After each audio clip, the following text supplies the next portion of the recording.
s'en vient. Et voilà. Signé.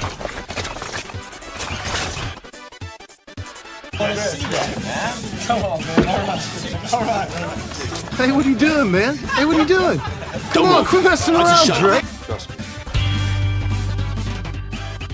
Sorry, Rob. Go ahead. Yeah, empty net for Edmonton. Yeah, it has been most of the night, so it's a difference. Damn! To react, and I'm not sure if this goes off Kastelik or not, but it hits him right in the mouth. Damn! He steps in, now shoots with a screen off the back. He score!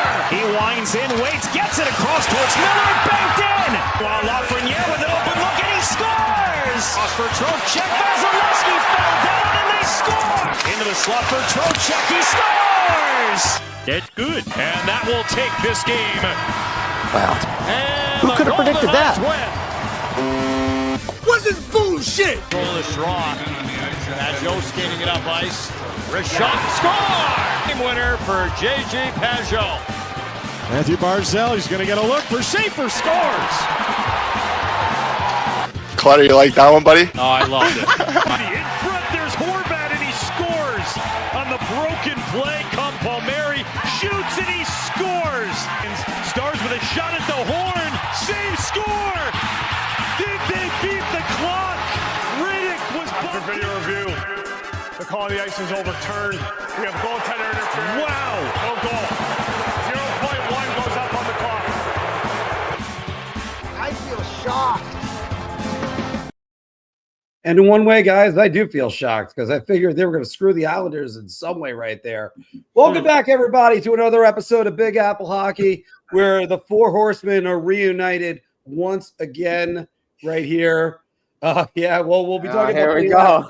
But there's also good hockey being played in New York right now. Guys, I, of course, am your host, Mark Williams. Delighted to be back with you guys once again. Joining you with the host of the Final Buzzer, Mr. John Filkowski. Oh, got nothing. All right. And of course, the third leg from the hockey news, Mr. Anthony LaRocco. Yeah, like you said, Mark, there is some good hockey in New York right now, and I think Islander fans should be happy. But as my tag there, wishes to number 28, Alexander Romanov. That hit looked brutal last night. Hope he's okay, and we'll see him soon. But I have doubts about that. Well, there's more news we got from that in a second. And the fourth of the Four Horsemen, the Archangel, Mr. Jim Behringer from Full Press Hockey. What's going on, guys? Back again. Good to be here. Yeah, some good hockey in the metro area. Too bad it's not in Jersey. They got absolutely smoked Tuesday night. You cannot let guys like that have fun, as Sheldon Keefe said. When players like that are that talented, they had way too much fun out there on Tuesday night in Tampa. That's not a good thing. Well, apparently they had too much fun in Chicago, but that's a different story right now. Apparently, Utu Lesterainen had too much fun, too, because he got burned at a barbecue accident. Wild and wacky injury. Geez, what the hell's going on around the league? And it's almost like you forget you're getting paid multi-million dollars to play at everything. So I am. Yes, I saw the comment. Yes, kid I coach made this for me. So, yeah, I am. Deal with it. Great. All right. Well, guys, we've got a lot we're going to talk about today. We're going to be talking about good hockey, maybe some panic starting to set in around the league in places that we didn't think were going to be panicking. And, what's up with the Eastern Conference playoff race? But more in a moment. Let's get to the A block where we're going to talk about the New York Islanders first. And, of course, whenever it comes to the A block, use the promo code Big Apple Hockey. Is brought to you by SeatGeek. It's now to the which direction? It's that direction now for us. And always Big Apple Hockey trucker hats and shirts are available. How do you guys like the new background so far? Not bad. All right. Oh, good. And okay. EA, NHL, and Sega vibes there. See, I want that. I want that vibe for us because that was hockey at its best. But you look at the New York Islanders, their last 10 games, 7-2-1. That right now is best in the NHL. They have 30 goals that they've scored. That's sixth best in the NHL in that span, and 24 allowed, 12th best in the NHL in that span. Anthony, I talked last week about the road trip and how critical it could be. But you look at the road trip, 7 games in, they shut out the Rangers 5-0, beat the Devils in overtime, beat Vegas in overtime, beat Utah in overtime, lost to Colorado. A little bit of a funny thing that Brock Nelson got his revenge goal after the empty netter was scored. But then you beat Dallas. You go to Detroit. I mean, a 6-1 7-game road trip. That's stuff to talk about. So what are your impressions of the New York Islanders right now in this road trip? And are you a believer in them? Well, they're just playing with a lot of confidence right now. Like we've been saying, they've been getting goal scoring up and down their lineup. Emil Heineman continues to score goals. He scored against Vegas, Utah, and Colorado. So he's staying hot. Horvat once again scored last night. Schaefer had a big overtime goal. Cal Ritchie scored a goal last night, his first as an Islander. So they're getting contributions, and their goaltending has been very good. Like we said last week, Sorokin, since making the move to Namyovs, is back. I mean, he's playing at a really high level. And even David Riddick, when he's getting into the lineup, he's providing solid goaltending. I think Riddick has 5 wins himself. So they're just playing really well across the board now in all assets. I mean, their defense, at times there's still a little too much time spent in their D zone, some mistakes, but they're getting the results. And right now, if you're an Islander fan, you're just kind of riding the wave. As you said, Mark, yes, the road trip looked daunting, and now here we are, 5-1, have an opportunity to close it out with a win in Detroit and go 6-1. Even if they lose to Detroit tomorrow, 5-2, and no one's complaining, and you take that every day and you run home to UBS. So, right now they put themselves in a position where we're talking about Thanksgiving as the benchmark, and kind of where you're going to be. There's a chance they're probably going to be in a playoff spot come Thanksgiving, depending on what happens the next couple of games. So they put themselves in position to really give themselves a chance to compete for a playoff spot here. So still early, but as an Islander fan, you like what you see. And as far as last night, that, as I said, they're an exciting, fun team to watch, especially that third period. That third period kind of had it all, And what's different about this Islander team as opposed to last year. After Horvat took that penalty for high sticking, which, by the way, he got tripped and his stick went up, and I didn't like that call because he got tripped and his stick kind of came up incidentally. But anyway, a 4-minute penalty. Now they're going to have to defend on the PK, and what do? Instead, they come down. Palmieri with a dagger scores a shorthanded goal, and then after that, the Stars took a penalty and negated their own power play. So I think years past, the Islanders' tent might have folded. And right now they're playing confident and they don't get rattled, and I think you're seeing that in their game. So a lot to be excited about right now, and like I said, keep riding that wave. I can't believe that there was even consideration they were going to allow that goal that was going to be scored at the end. I mean, yes, it was a buzzer beater, but it looked like Riddick got running pretty bad. Jim, are you starting to believe in the New York Islanders? Could this be a playoff team? I mean, so I'm going to go back to the summer, and I did a couple appearances on TSN 690 in Montreal. Sorry to name drop, but name drop away. They asked me about the Islanders, and I said, don't be surprised if the Islanders compete for a playoff spot this year. I just liked what Matthew Darche had done in the offseason. They kind of moved away from the old Lou Lamoriello style of play. They brought in more offense. Emil Heineman, when the trade went down, I said to everybody in Montreal, I said, you're losing such a fantastic player. The New York Islanders are getting such a good player.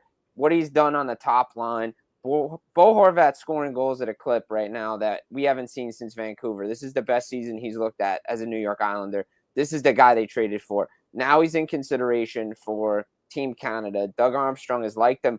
going back to when they canceled because of COVID, like he was in the mix then. So think about it. Now, 4 years later, he's still in the mix for this team. Up and down, Matthew Schaefer has made the Islanders more than just a defensive team. They can transition off the rush. They're a good team. Their goaltending is back. They still have one of the best goaltending tandems in the league. Big save Dave Riddick doesn't get enough credit for what he's done around the league. I mean, he played really well in Los Angeles, and I believe he's in Calgary along the way as well. But yes, the Islanders, to me, I've always said don't sleep on this team. They're a surprise team. I said, like you guys know, I've always said I thought the Islanders were ahead of the rebuild curve and the retool curve more than the Rangers, and I still believe that they're going to finish ahead of the Rangers in the standings. But I'm not shocked to see where they are right now, competing for a playoff spot. They have energy. They have youthful energy. And it starts with Matthew Schaefer and is carried over. And I always wondered what Patrick Waugh would look like when he had all the tools in the toolbox, because we knew what he could do in Quebec Major Junior. We saw what he did in Colorado. He didn't really have the tools, and we know he butted heads a lot with Lou. Now he's got that offensive team. This is what I kind of expected when Patrick Waugh came in. Phil, are you starting to believe in the Islanders? It's a combination of yes and no. I like what they're doing. I like the way that they're playing. They're just it's an up-tempo style of game. It's probably the most entertaining Islander team I've watched in a long time, maybe ever. But it's still early. We're not even at Thanksgiving yet. They have a pretty tough schedule coming up. So, I mean, even after this road trip ends, they've got St. Louis and Seattle, after that Detroit game. Boston's been a surprise. But it's really like December that I look at, and their schedule starts to get somewhat tough. So we'll see what they're made of. We've talked about Schaefer. Will he hit a rookie wall? And it's reasonable to ask that question considering he only played 17 games in junior last year. So you're going from a shortened junior schedule to a tougher NHL schedule, which is more physical, more of a grind. You have to learn how to be a pro, as they say, and Matthew Schaefer is going to be tested. So do I think he passes the test? Yeah, I think he does. I think he's too good of a player, but I do worry about the grind and how it would wear on someone who really didn't play a lot in his draft year, due to injuries. But I like what they're doing otherwise. They're getting production from guys, and the cool down from certain players like Emil Heineman that I talked about has now started to happen.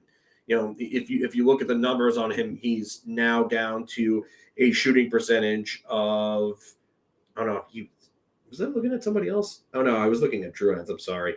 I saw Drew Ends was at 13, but Heineman's is at 21.4 still. My apologies. There's still going to be some guys that'll cool down. I mean, points wise, he's cooled down a little bit. JGEP rather has cooled down a little bit. Anders Lee is another one who looked like he was at a 50-plus point pace. Now he's maybe at a just barely over 40-point pace, but Horvat's still producing, and he's the guy. And, that's the one thing I would say I'm worried about. Barzal, 15 points in 19 games. You want him to be a point-per-game player or better. And Palmieri's really kind of stepped up. Like, that was unexpected. He's scoring at like I would say a 65-point pace, probably a career high for him. But, does that sustain? Does Barzal stay where he is, or does he dip, or does he get back to a point per game? Can Horvat stay over a point per game is really the big question. Because I think as he goes, their offense goes. And that's good.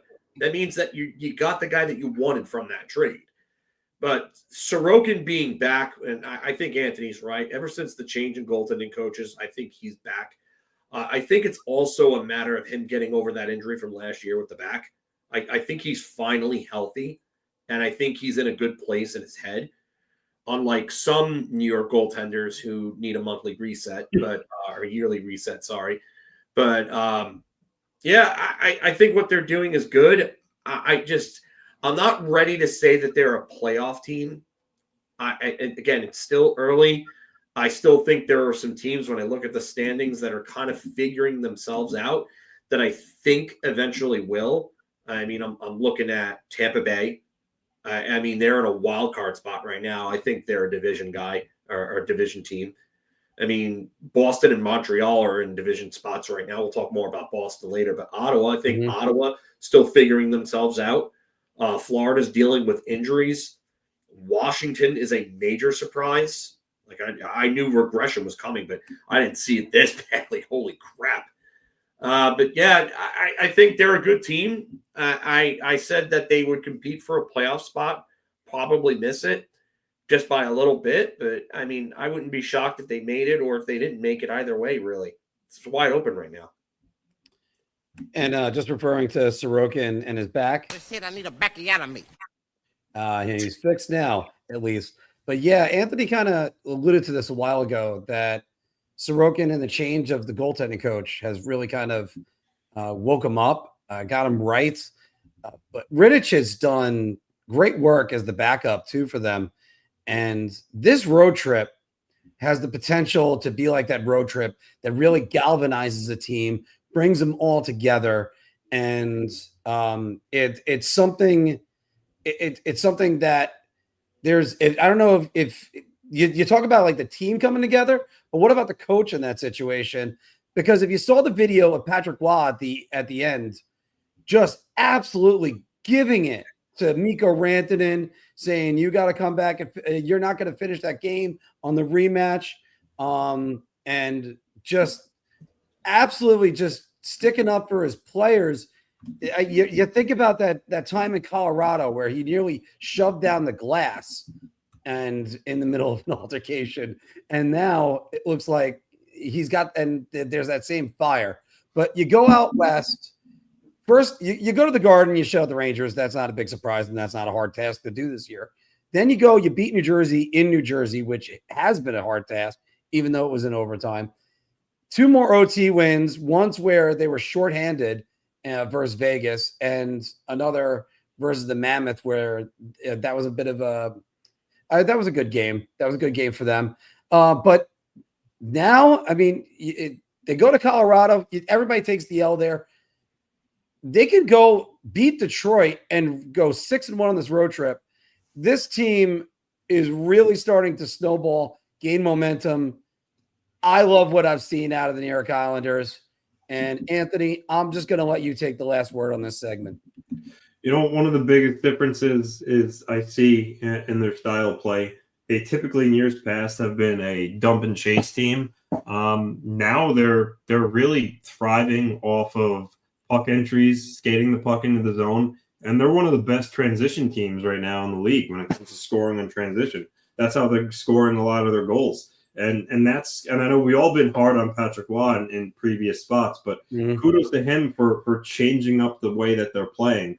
You know, he's recognizing that, you know, with Schaefer, with Drouin, they have a little bit more skill in lineup now, and he's taking advantage of that and using these players to their best of their ability. So, you know, I think he's definitely pushed the right button there. And yes, you know, that's a huge difference in their game, as that comment's saying right there. But listen, right now, as Phil said, it is still early, but they're in a spot now where they're 3 points out of the top spot in the Metro. I think both New Jersey and Carolina have 27 points. They have 24. So they've at least given themselves a chance to compete, and this is what you want. So that is correct. Yeah, a lot of runway left. A lot can happen, but I think that they're a confident team right now they're feeling good about themselves. They're going to come home from UBS either 5-2 or 6-1, and I think they're just going to try to continue to build on that. So we'll see what happens. We wait for news on Romanov. That will be obviously a loss. Yeah. He's out, and they'll have to replace him.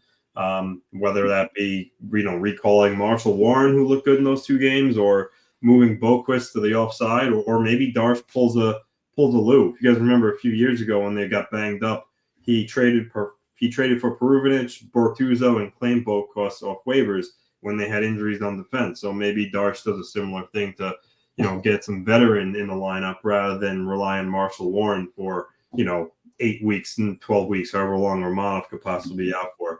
So we'll see what happens there. But yeah, if you're an Islander fan, you're certainly feeling good about your team right now. Yeah, and you look at the New York Islanders, they are hot. There is no argument with that. You want to see fake hot? Go across to the river and look at the New York Rangers. They had a 3-game winning streak last week, and then they've lost 2 straight this week. Again, home and road, just two-face. 9-2-1 on the road. They lost their second game on the road last night in Vegas and won 7-1 at home. I mean, Filk, the slogan that went around for the New York Rangers was no BS. No BS. Is this just more BS from them that you've seen? Yeah, I'm not liking this. I don't understand how you can call yourself a captain and push this slogan and show up the way that he's shown up. I don't think that he deserves that captaincy right now. Whether or not he's playing hurt or if there's other issues, I mean, that remains to be seen. But the efforts are not good enough. If you're hurt, stop doing what Trouba did and sit the hell out. Sit out. You're not helping this team by lazy plays like the one he made last night. There are too many times where he's ran his mouth off about accountability and everything, and he hasn't produced on the ice. He's on pace for not even 40 points, and it's not enough. It's not enough. He's simply not good enough. He's simply not been the guy. I said he was brought in to be a culture changer. He just hasn't done that. And he hasn't changed anything. I mean, really, like last year, you thought you saw that player. Last year he tried dragging them into the playoffs down the stretch. He was a point per game, just about a point per game. He helped Mika Zibanejad to be a point per game player since he arrived in New York. I think the tweet from Jeff Valette, apologies if I pronounce his name wrong, was right. And he said that, Miller is not a motor player. He's a guy that, when your team is running strong, he adds extra fuel to the fire, but he's also kind of a guy that drags your team down if things are not going well. I just think that something needs to change with him, whether he needs to sit out or whether, hopefully this is not another instance of a player being checked out and there's more rot. Because I think you're right about everything, Mark, that you said last week. There's a lot of rot that needs to be removed with this team. I think they haven't completely gotten away from it yet. I know you could point to the road record and say, oh, well, they've been great on the road this season. Yeah, but how do you show up to games like they did last night? I mean, it's 3 games in a row where they were kind of like outchanced for a long stretch against Columbus, Detroit, Vegas. It's just it's not good enough. Something needs to change, and if this doesn't change soon, we'll be talking about where they'll end up in the draft lottery, as opposed to are they fighting for a playoff spot and who are they trading for? It would be who are they trading away, and I don't know. I think that you might need to. You might need to move on from everybody. If there's a way you could get rid of Mika Zibanejad, I think you would need to find a way to do it. And Artemi Panarin, you got to get him to waive. I think that you need to have that discussion like right now. It's time. It's time to start having these discussions, and it's time to start moving these players out, because I don't think there's a future for any of these guys there in terms of where they want to go. And really, I hope you're not having to add JT Miller to that list, but you better not be. Change. It's not looking good. Well, you signed up for him till what is it, 2030? That's what they signed up for him for. But we'll get to more of JT Miller and his situation in a little bit. But Anthony, this is just the Rangers being more of this garbage they've been, right?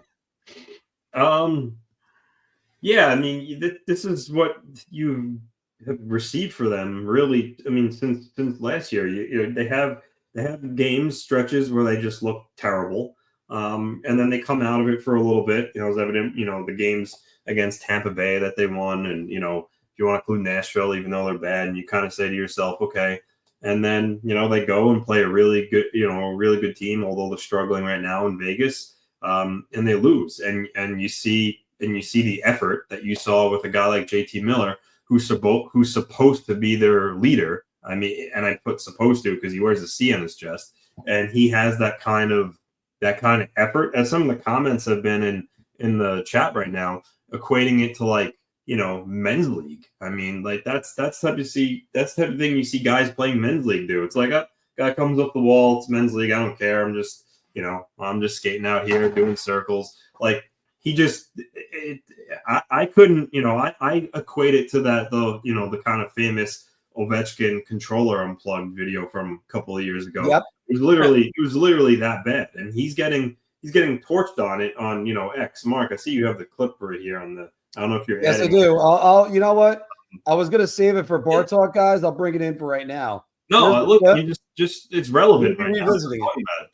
Just look at it again when he comes off when he comes off the wall. It's just like, oh, I lost him. I'm just gonna give up right here. Oh, yeah, I can't catch him. I'm just gonna, he's not even in a hockey position. He just kind of looks like he's going for a skate. You can't have your captain, having that kind of play. I mean, what does that say to the rest of the guys in the room and the kind of message it sends? So. But this is the point with the Rangers. I feel like this is kind of what they've become. Guys, mailing it in on a nightly basis. Whether it's Laugh, whether it's Panarin, whether it's Zibanejad. It's like they're kind of stuck in the middle right now. And as Matt and others have said, it's almost there's no direction right now. To really. I feel like you either got to be like the Sharks. They're bad for a while. They stockpile. They rebuild the right way, and now they're on the way up. Same thing with the Ducks. And the Islanders were this way for years. When you're stuck in the middle, kind of bubble team, but not good enough to make the playoffs, but not bad enough to really accumulate, good high-end prospects, you're just kind of stuck in the middle. And that's where I think the Rangers are right now because, their veterans are aging. The prospect pool is somewhat depleted. So, yeah, I could see why there's obviously Ranger fans that are very upset with their team because it seems like it's just they're going in circles here with their patterns over the last couple of seasons. So I don't know what can change realistically. Phil alluded to, if you could try to move Zibanejad, get him to waive, obviously that would be good. Same thing goes for Panarin, but I don't see that happening in season, at least for Zibanejad. I think Panarin, because he's a pending UFA. Maybe they'll move on from him if it looks like they're not going to make the playoffs. But, a lot of these guys hold all the cards, so I really don't know what Chris Drury can do to give this team new life. I mean, they called up Gabe Perreault. I thought he looked good for those couple of games he was in, especially his first one, and then they send him down. I mean, I just question a lot of things that this organization does, and I think right now for them, the worst spot to be this year be a bubble team. I think they should just, embrace being bad for a year. I mean, look what happened to the Islanders. They lucked into the first overall pick, got Matthew Schaefer, and now all of a sudden they're exciting to watch and are on the up. So maybe that's what the Rangers need to do. Just to say real quick, sorry about mixing around all the camera angles, everybody at home. I was just trying to get that back. Fine. We got some custom format layouts that are here. Jim, we need to go to the man in the rocking chair who is going to give us some sage wisdom. Here, wait, I got the book out. The professor's here. Yeah. School's in session, folks. There you go. Giving me some Tales from the Crypt vibes. Yeah. So, look, Anthony nailed it right on the head, right? Look, Rangers can't be going for free skates. The captain cannot be going for a free skate. That cannot happen, especially in a tight game like that against Vegas. You're still down by a goal. Can't have that. That's just a bad look overall. Again, a lot of distractions with this team. A lot of, not for me personally, but a lot of unrealistic expectations set by the ownership group. You know who I'm talking about, because those unrealistic expectations started in the bubble playoff when they were handed the spot. Same with the Canadians, because I still believe if it was any other four teams, we're having 16 teams in the bubble playoff. But again, we could go down that path another time. But they were doing something the right way when Jeff Gordon was there, when John Davidson was there. Yes, the draft picks from the European draft picks and the Russians didn't work out. But they put a plan in place and you knew what the plan was. Now we're trying to hot shot winning seasons. We're trying to hot shot a championship. We're trying to bring back guys that were here before. Going back never works. Going backwards, bringing back old faces never works. It's too much of what I saw in Edmonton for years. Mm-hmm. The old boys club running the front office. Let's bring in all the old guys that were championship. Got to start over, bring in the right hockey guys.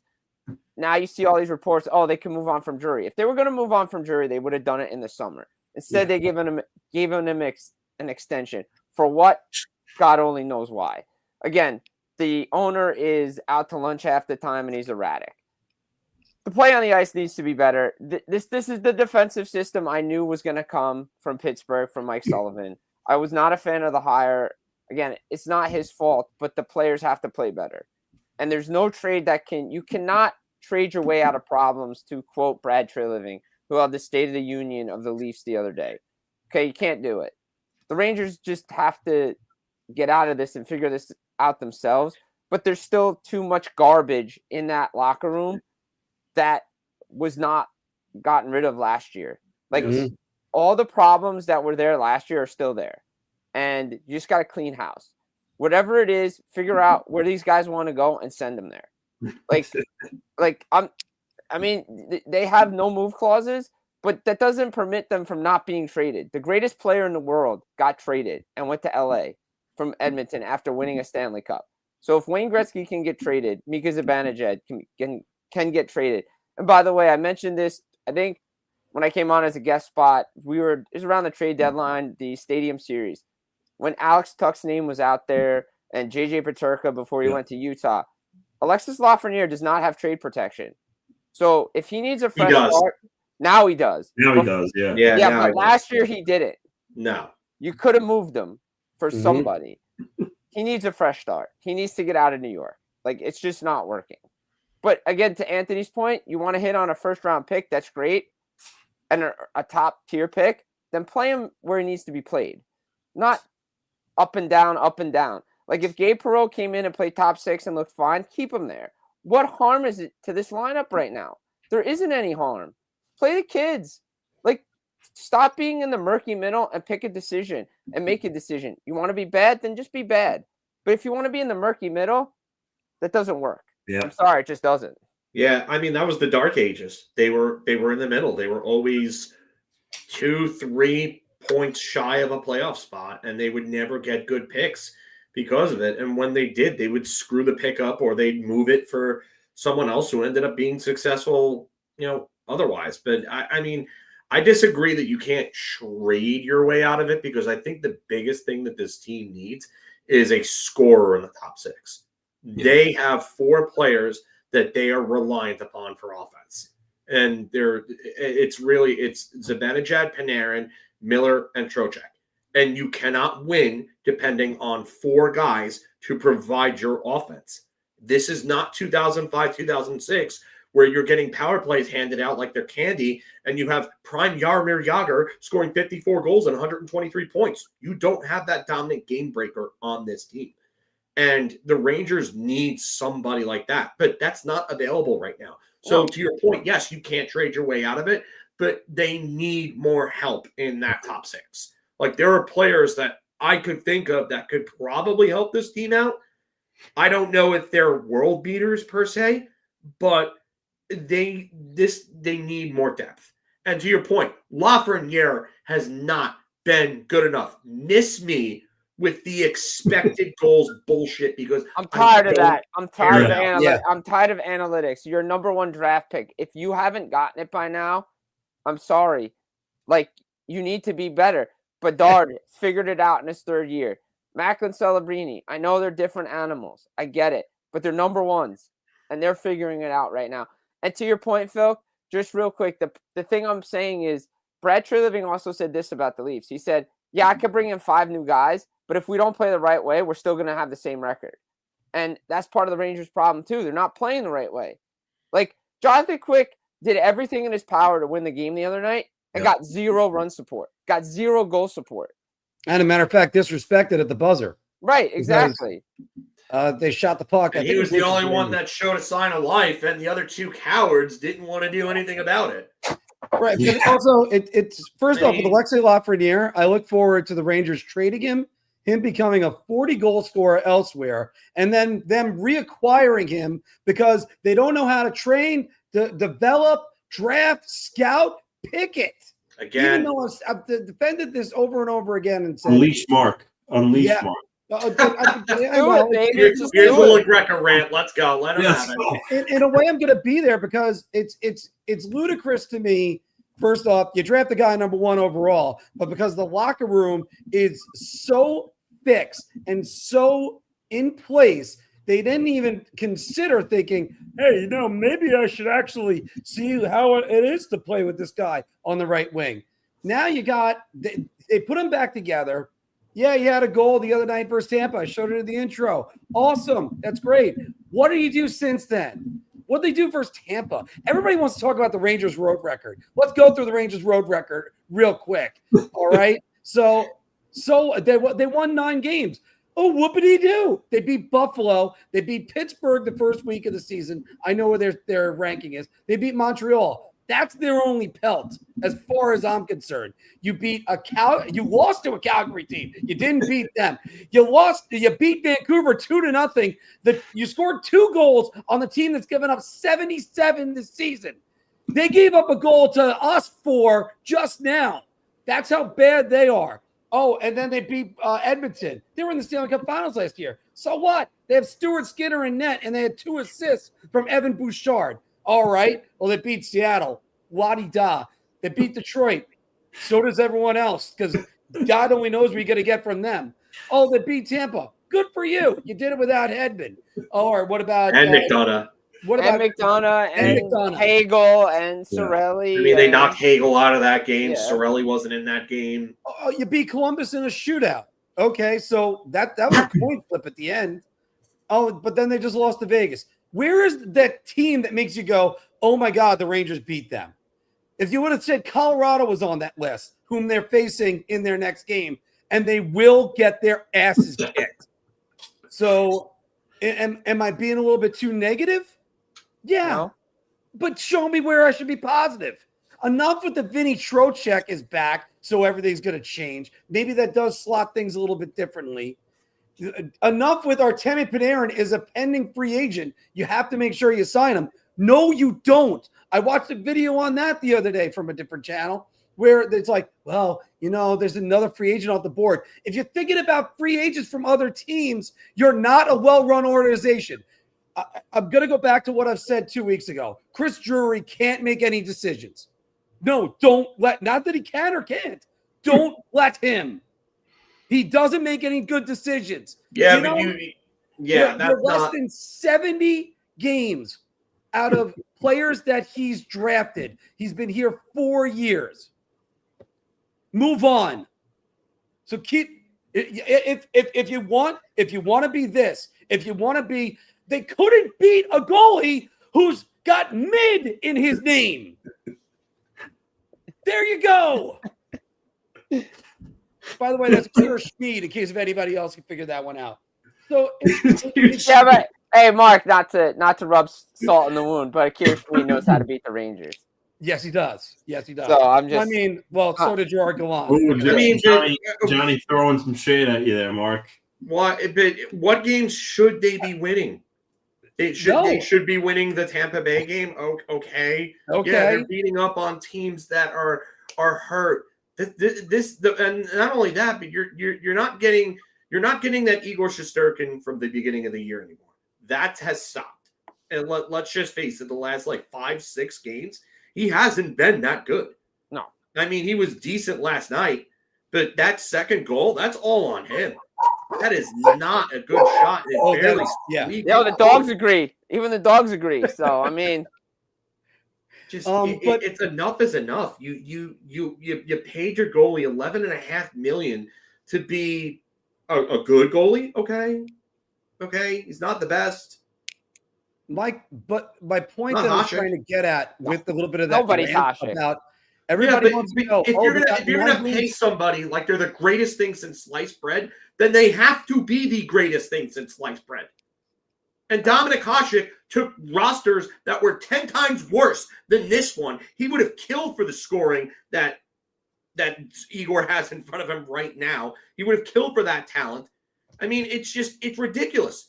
You did this, and you're right. You can't let Chris Drury have say in any more decisions when he gave a goalie that contract, when he traded for JT Miller, when he traded for guys like the moves he's made are just ridiculous. He gave up a first-round pick for Andrew Kopp. I know it was a conditional, but it ended up being a first-round pick for a guy that's a third-line player. You didn't want to go get JT Miller 3 years ago when you had the chance, and that was really the right time to do it, was to go empty the tank for a guy like that.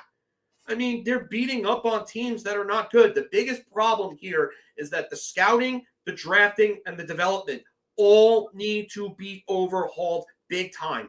You cannot continue to keep guys like Jed Ortmeyer, Tanner Glass, and Mark Stahl in these positions because they're terrible at their jobs, not because they were plugs at the NHL level, Stahl aside. But again, you're looking at the same rot that is holding over and over and over again, and they're not doing anything to change anything up. No. And you know what? Yeah, you're right. You can't let Drury make that next move, but he has to move Panarin because Drury, unfortunately, is going nowhere because they have a brain-dead owner who doesn't give a shit about his hockey team. You can literally Three Stooges Skills Academy. You might as well be playing the fucking Benny Hill music every time I have to hear somebody talk about James Dolan or Chris Drury because fucking over and over again because that's all I can hear when I think about this organization. It's a fucking clown show. Just to make the point though, in the middle of my rant, when I talk about all those road wins, and I know what Johnny was saying before, that Johnny's like, well, I'm getting mad about games they should win. Well, the real reason why I'm kind of getting mad about that is because you get the fans that look over and go, well, now that Trocheck's back, maybe they could get that home record up a little bit. They're the best team in the NHL on the road. No, they're not. They're frauds. They're an absolute fraud. I went over it. They don't have pelts that make it go, all right, well, they went big game hunting and look at what they got. No, you know what they got? You beat a team when they're at their lowest point. Good for you. And there's not this magical run. The magical run that you might think that maybe the Edmonton Oilers usually thought they could bail themselves out with in January isn't coming. I'm sorry to break this news.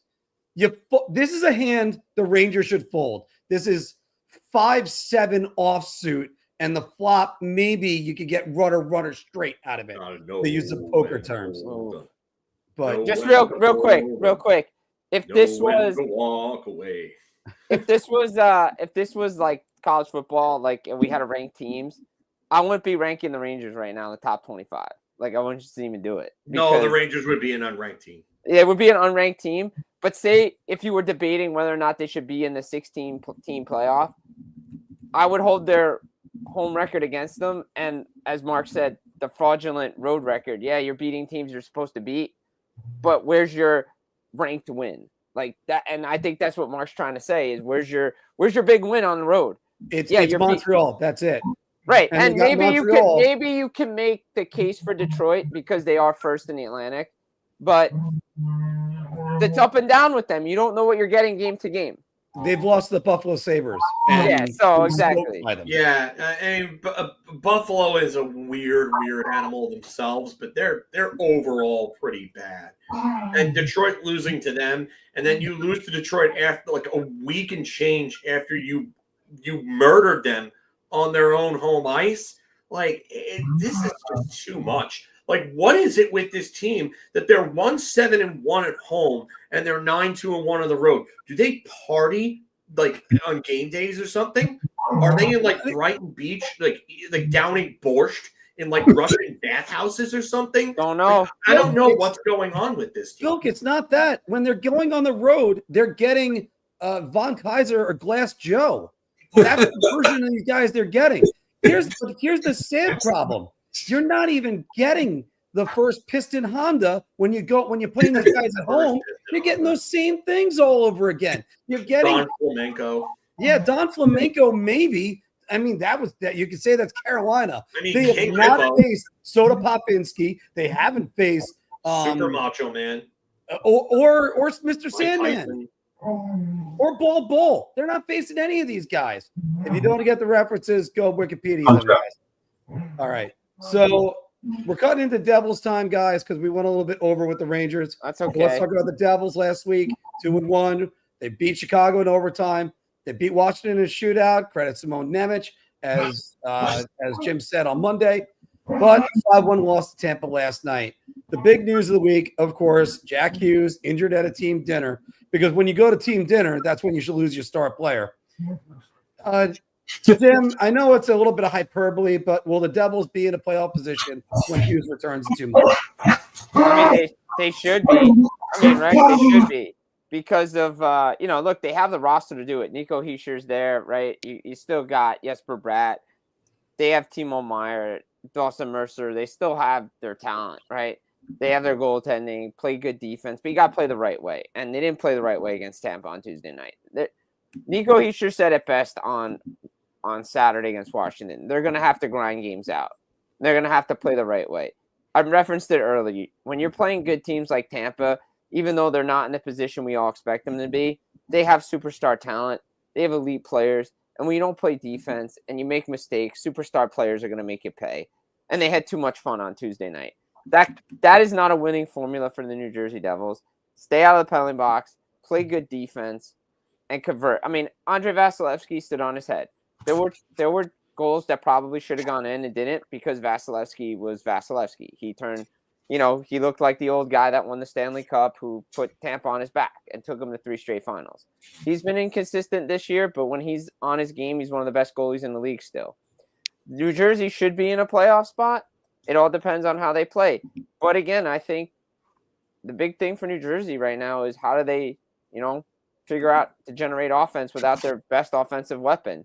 They're going to have to just grind goals out. And when the offense doesn't come and they don't score on the power play, similar to what the Rangers were last year and what they are now, when you rely on your power play as much as both teams have done, you're not going to win games. You have to score 5-on-5. Yes, Dadonov is back in the lineup. Yes, well, we'll see if Hamilton plays because he's missing practice.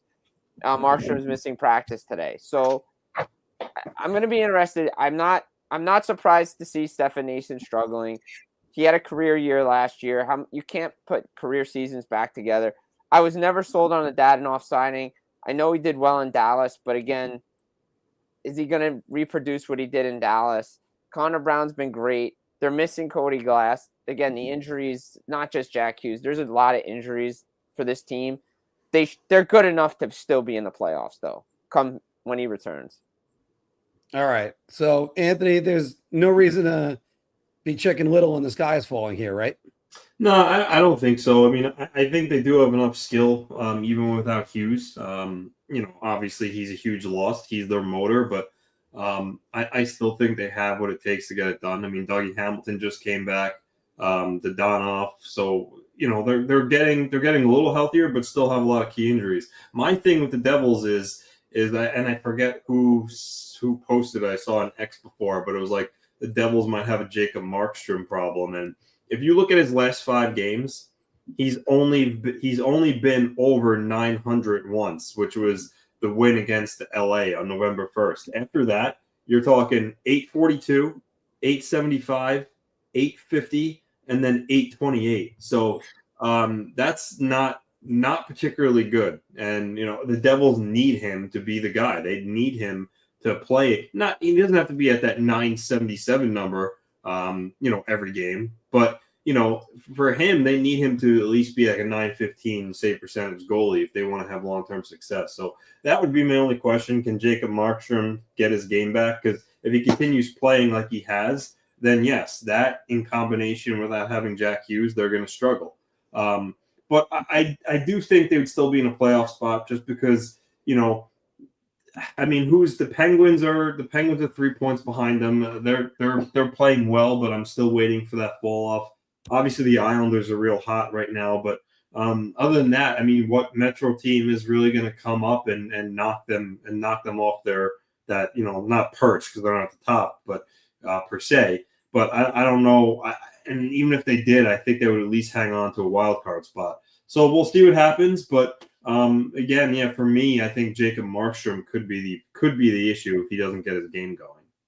Although obviously Jim disagreed with that vigorously right there. Well, look, I just think it's a narrative that is being used by a lot of Devils beat writers who are not watching the game in front of Markstrom and just blaming everything on the goaltending, because the Devils defense has been one of the worst defenses in the league this year, giving up the most high danger chances. And you're asking your goaltender to make saves 4, 5, and 6. Yes, the timely saves at times aren't there, but he's not the biggest reason they lost to Tampa Bay last night. Defensively, defensively in some of these games, they have not played well. They haven't. They're giving up way too many slot shot chances, too many high danger chances, and they're relying on their goaltender to win games. Again, I'll point to it. If you don't extend Jacob Markstrom and you have Jake Allen, who's 35 years old as well, and Nico Dawes, what if Allen struggled, right? And they're doing the same thing in front of Allen, and he's giving up the same amount of goals.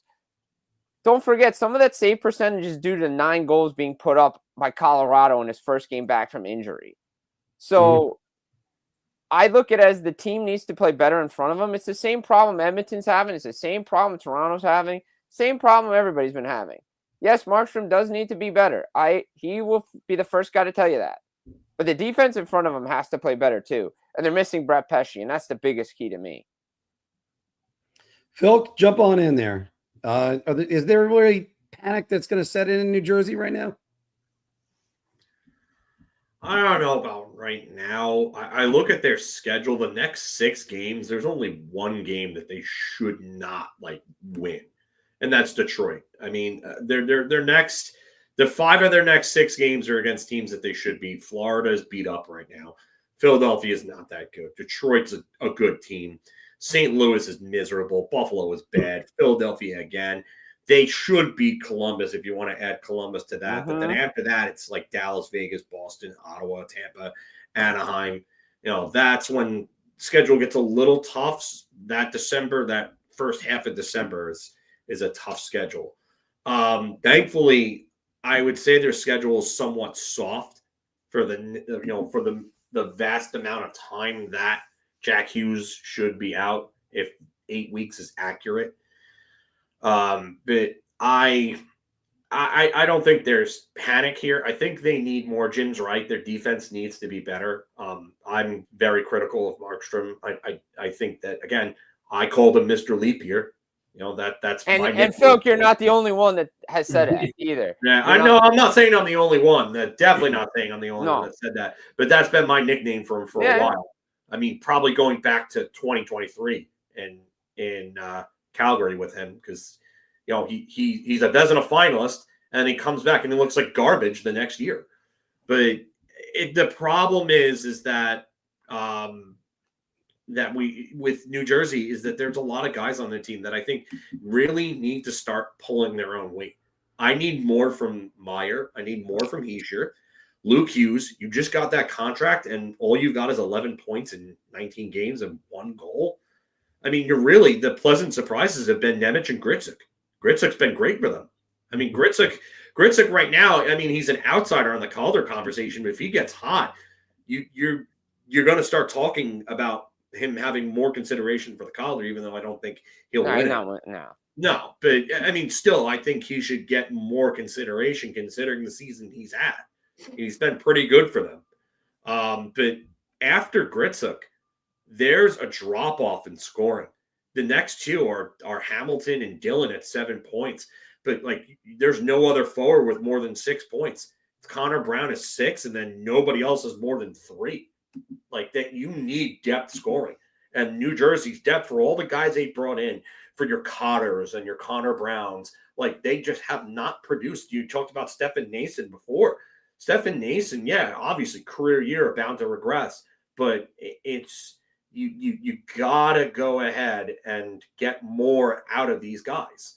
So I think they'll be okay if those guys start to step up, but if they're not going to get the depth scoring that they need in order to win games, and they're not going to get the defensive play and the goaltending, well, maybe it'll get late early there. But I think they'll be okay for now. Yeah, they're going to be okay for now. And if Jack Hughes was going to have this happen to him, he really picked the best time. So he should be back by the time the Olympics happen. This is it's something that New Jersey didn't exactly need, but on the other hand, Anthony hit the nail on the head. Who's jumping up? I mean, Columbus certainly doesn't have that same fire that they did last year. The Islanders look like they're playing hot. Even kind of Carolina is just sort of so far. You still got the Penguins. You don't see Washington take it off. And I already talked about the Rangers and the Flyers. Talk to me about the Flyers a while from now. Look, as much as the Eastern Conference needs to actually figure itself out, it's still it's one of those things that the Devils are fine. Yeah. For now. Yeah. But we all know they need to be healthy. So a couple more injuries, then we'll see about that. I agree with Phil. I've always said this, and I said it during the Stanley Cup final last year. You can't measure depth scoring. It doesn't matter what guys you're looking at. You can't measure it. You either have it or you don't. And the Devils don't. Yeah. They're just not. They're not getting it. I mean, Connor Brown 6 points, and then the rest of their bottom 6 has 3 points or less. Yeah, not good enough. And not it's good like enough. the Rangers' bottom 6. Not good enough. I mean, Johnny Brodzinski has been a pleasant surprise in his limited time. But the bottom 6 for the Rangers has just been abysmal. And the Devils, if they don't start getting that soon, eventually this is going to come to bite them in the ass, because you have a lack of scoring from key contributors like Meyer and Hischier. And you expect a lot more from Nico Hischier. You expect point per game two-way play from a guy like that. That's a guy that should be in a Selke conversation every year with anywhere from 75 to 85 points. That's how good he is. So for them to not get that, especially with Jack Hughes out, so it's got to be a situation like in Pittsburgh with Crosby and Malkin all those years. Crosby would go down, Malkin would be the first guy up. 2012, what happens? Crosby misses 3/4 of the year. Malkin scores 50 goals, 100 points, and wins the Art Ross and the Hart. So you got to get more out of some of these other guys. Timo Meier, you were a big trade. Where is your production? Why do you not have close to 10 goals and 20 points already?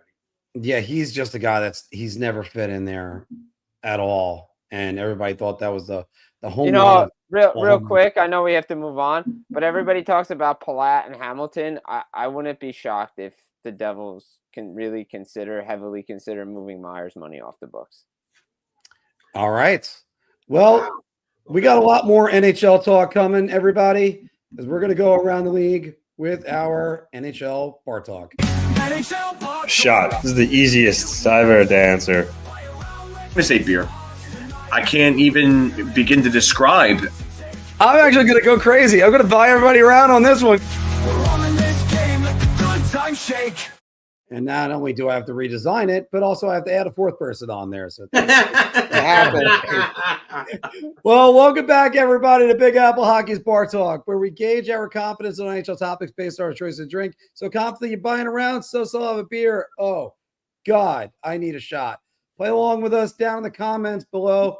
And, of course, we're also brought to you by Boss Croker's Wing Wednesday. Come on down, 40-cent wings, $4 Millers and Yinglings, $2 tacos. It's always a great time, and it's where I work, but that's a different story. I'm off tonight. A little free advertising. Maybe I can start getting a little bit of money for it. Shameless self-promotion. Cheap pop. Cheap pop. Good wrestling term. I love it. Cheap pop. Well, guys, we're going to go back to that footage before, throw it back up there. JT Miller kind of going for a leisurely stroll right there. And this is what kind of caught coasting during Vegas's second goal last night. Phil, we started kind of talking about this in the A block, but we're going to talk about it right now. JT Miller, simply put, Rangers JT Miller is not a good captain. Oh, I'm gonna say round on this. I know this is so far. It's just, and I know I was high on bringing him in, but he has just not been good so far. I was a proponent of bringing him in. I thought they would change the culture, but I mean, Mark, the more we talk about this, the more we're going to need that Buzz Your Girlfriend Woof clip from Home Alone. Woof. Because it's just, that's what it's been. You can talk all you want, but the backboard is so shattered right now that we're going to need the Shaquille O'Neal video clip of him absolutely bringing down the backboard in that game early in his career.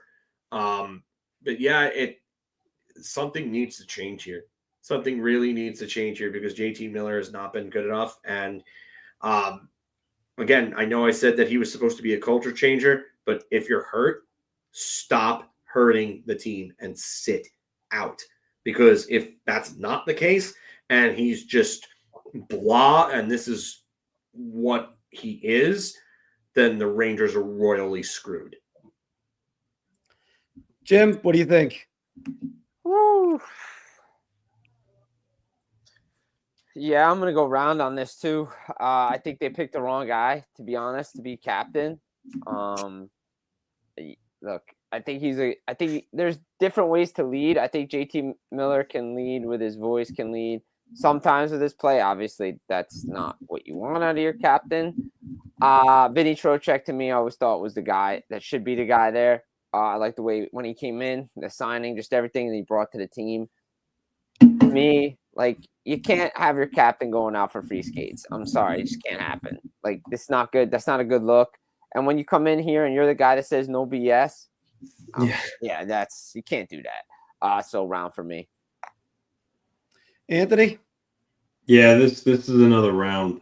Aside from his effort last night, too, you got to remember in Vancouver, there was the whole rift in the room with Elias Pettersson. And I know some guys like to be hard on someone to motivate them, to get them to play better. But still, when you're a captain, you should never create that sort of, just tension and almost uncomfortableness with you and another guy in your team. I mean, to me, that doesn't spell out great leadership. So just in general, I don't think he is. And, maybe you could say, okay, well, he was just named Ranger captain, and that's fair. But from what I've seen from him so far on the ice, especially he was the one that, like Jim said, the whole no BS mantra that he was supposed to lead on. And, that's gone the total opposite way. So for me, it's a round.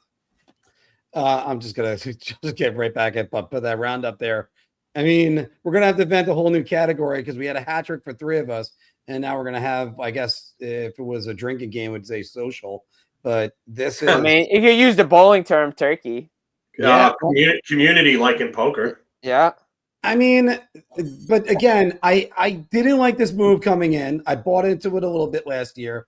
I really did not like the idea of JT Miller as a captain. JT Miller is an example of a guy that can kind of be a bit of a loudmouth. Maybe he can inspire some people. Maybe he can tick some people off. And then maybe if he shuts up, he could be a good teammate. But if he talks too much, then that's just, not going to really work as a captain.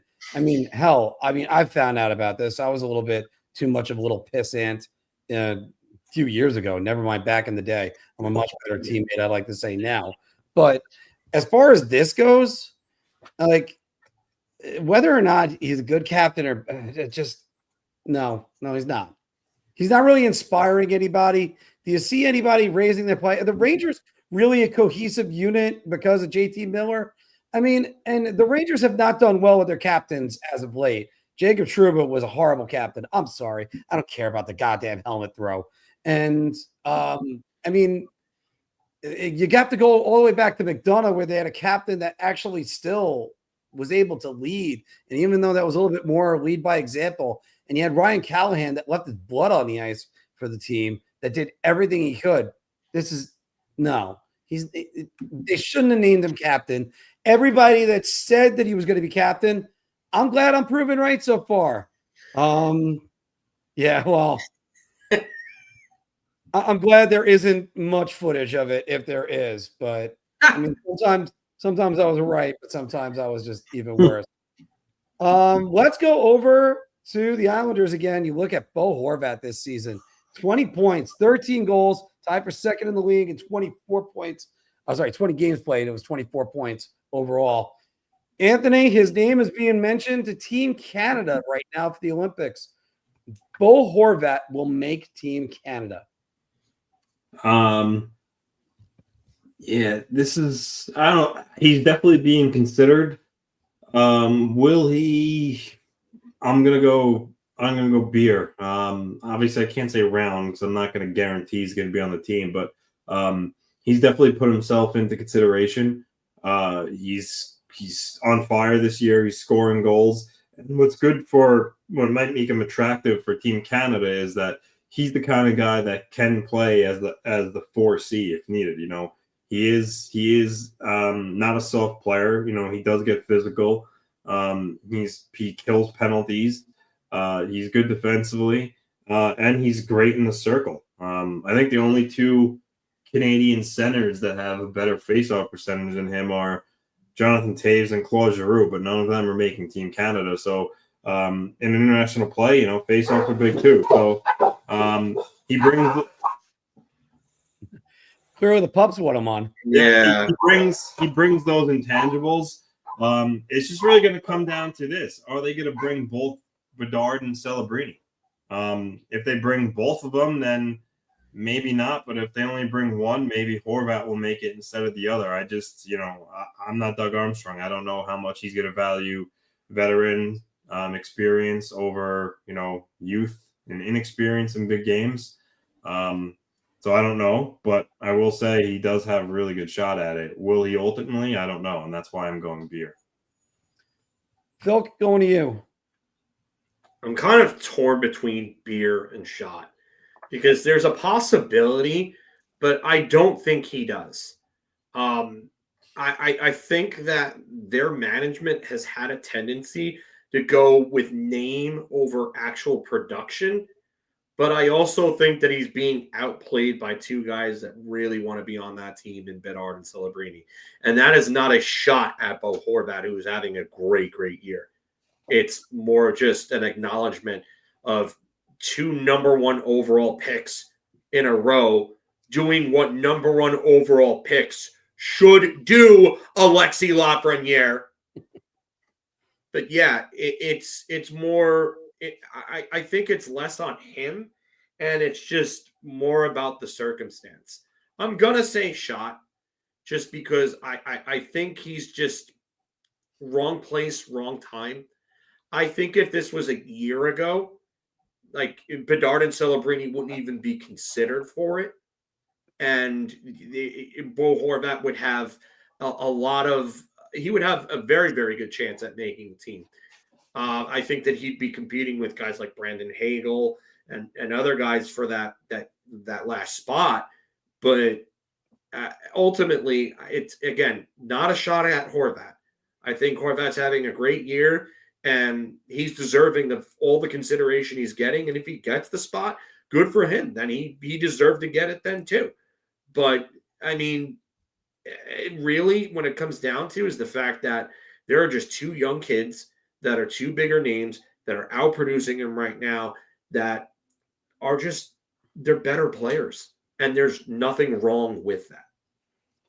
Jim, you think he's going to make Team Canada? I'm probably leaning shot here as much as I want to go beer, but I think it's going to be shot just because I think there's just so much competition right now for that final spot. And I think that's why we've seen so many players come into the season playing so high and playing so well. There's a lot of competition for those spots on Team Canada, Team USA, all those Olympic rosters. He's competing with John Tavares too. Let's not forget it. Like, Tavares is there, and I think he'll be in consideration. No, again, I mean, I think he'll be in the mix. I don't know if he makes the team, but I think with Horvat, while Doug Armstrong's high on him, I think the two kids right now, Celebrini and Bedard, are just saying, you know what, you got to bring us. And the fact of the matter is, like, all these guys play two-way. Like, it's, exactly. It is 100% a good problem to have if you're Team Canada. It's 100% a great problem to have. I think he's deserving to be there? Yeah, but I don't think, even despite being in the mix, I don't think he'll be on the final 25. Every single Olympic season, we usually have somebody that sometimes just makes it, either because they played their way on, or it's sort of an eyebrow raiser. 2014 Rick Nash. Yeah. Or Chris Kunitz although Chris Kunitz played his way on. That's a different story. Yes and no, because guess who he played with? That's one of the biggest Nepo picks I've ever seen in my life. I'm sorry. Chris Kunitz is a good player, but he got on there ahead of so many more deserving players.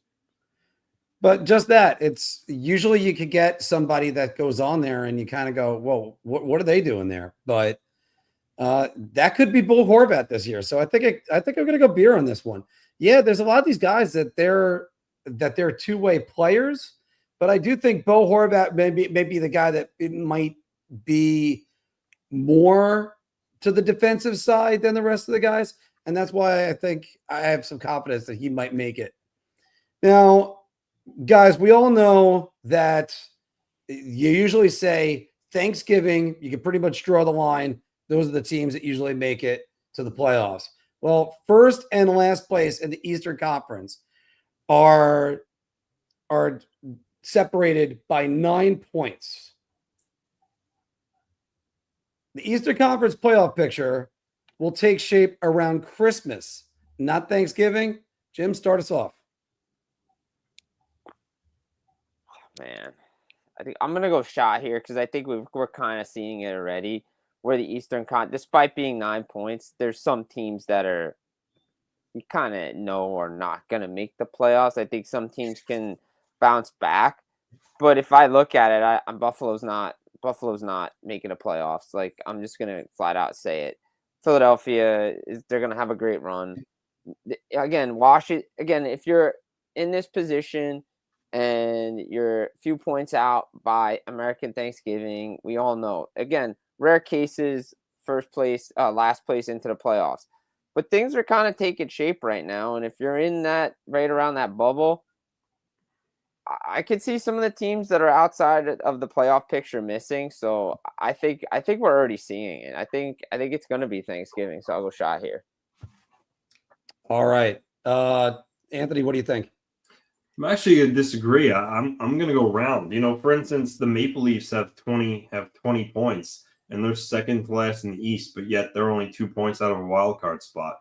I just think there's so many teams like that. Florida has 21 points. They're out right now.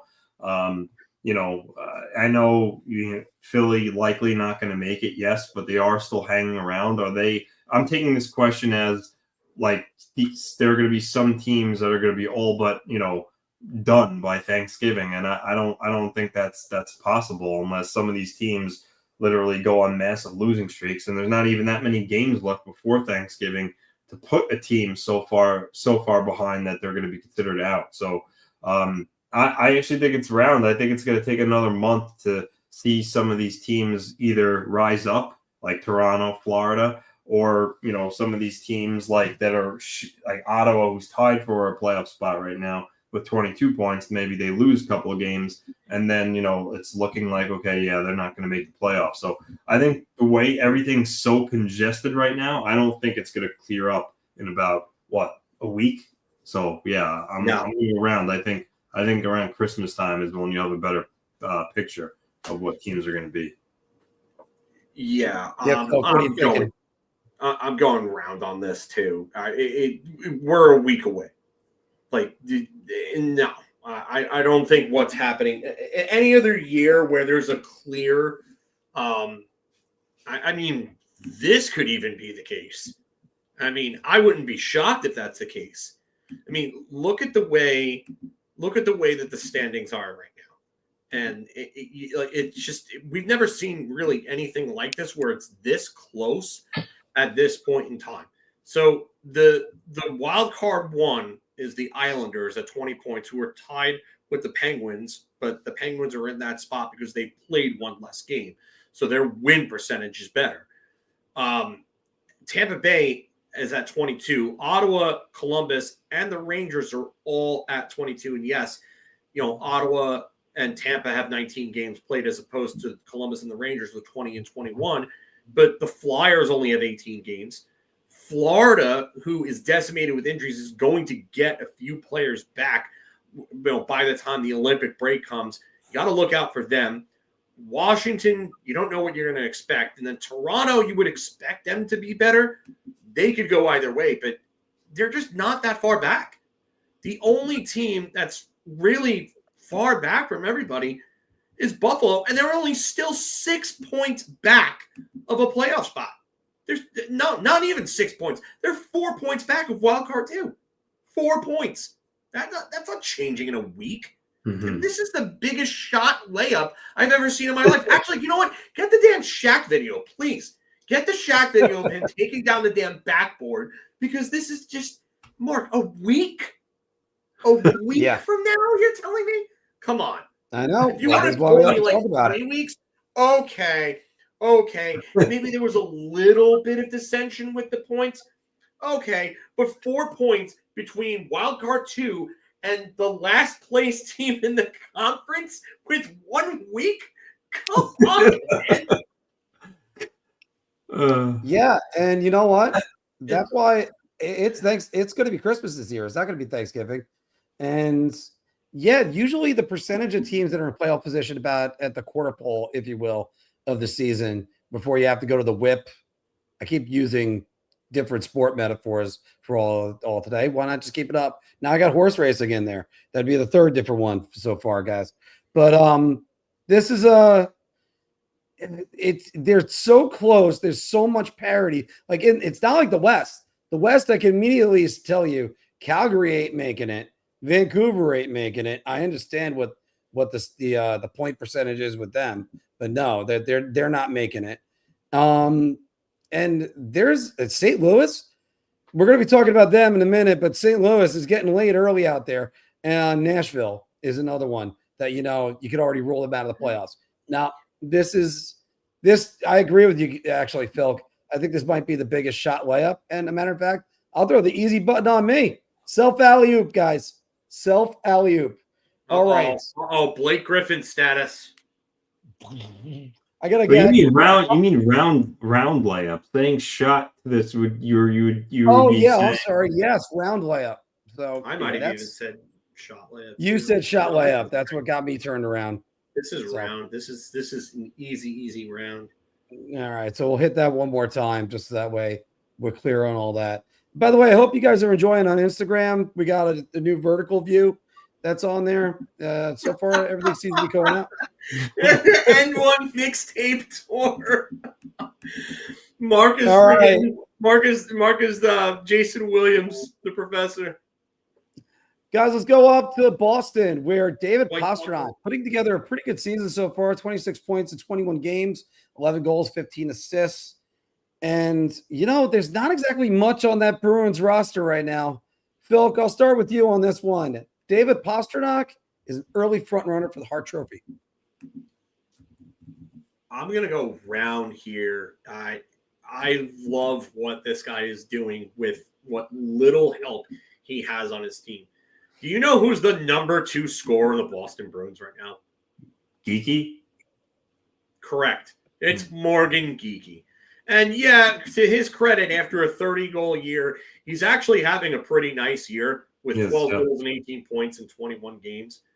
But look at the talent on the rest of that team.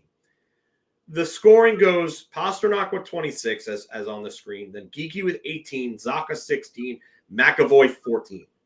And then Victor Arvidsson surprisingly has 10 points in 20 games. That's on pace for 40 points. Mikey Eyssimont, 10 points in 21 games. Mason Lohrei has 10 points in 16 games. But Casey Middlestat, who has missed time, has not been the greatest. Tanner Jeannot has more points than I expected. And Elias Lindholm actually has more points than expected in a reduced amount of games since he's missed time. But there's just not a lot of talent on this roster. Like what he's doing reminds me of 2005-2006 Alexander Ovechkin when he outscored Dinas Subris by 49 points and won a Calder Trophy with a 52-goal, 106-point season. Now, Pasternak has the ability to put up 106 points in a season with that roster because he did it last year, and he did it the year before. So ever since Bergeron's gone, Pasternak has kind of taken his game to another level. Yes, I know he had that 60-goal year, 2023, in Bergeron's last year. But the guy is still putting up 45 goals and 105 to 110 points on that roster. So what he's doing is impressing me more than Nathan McKinnon or anyone else that's in that top 10 scoring right now. Maybe sans Bedard or Celebrini, because what they're doing is impressive as a third year and a second year player on not good teams either. But Pasternak's Bruins, they were supposed to be the bottom team in the division, possibly, with whether or not you looked at Buffalo with any type of upside. But they've been really, really good. And for what they are, and the fact that they are in a playoff position right now, which nobody saw coming at this time of the year, you're a liar if you did. I'm sorry. But nobody saw them in a playoff position right now.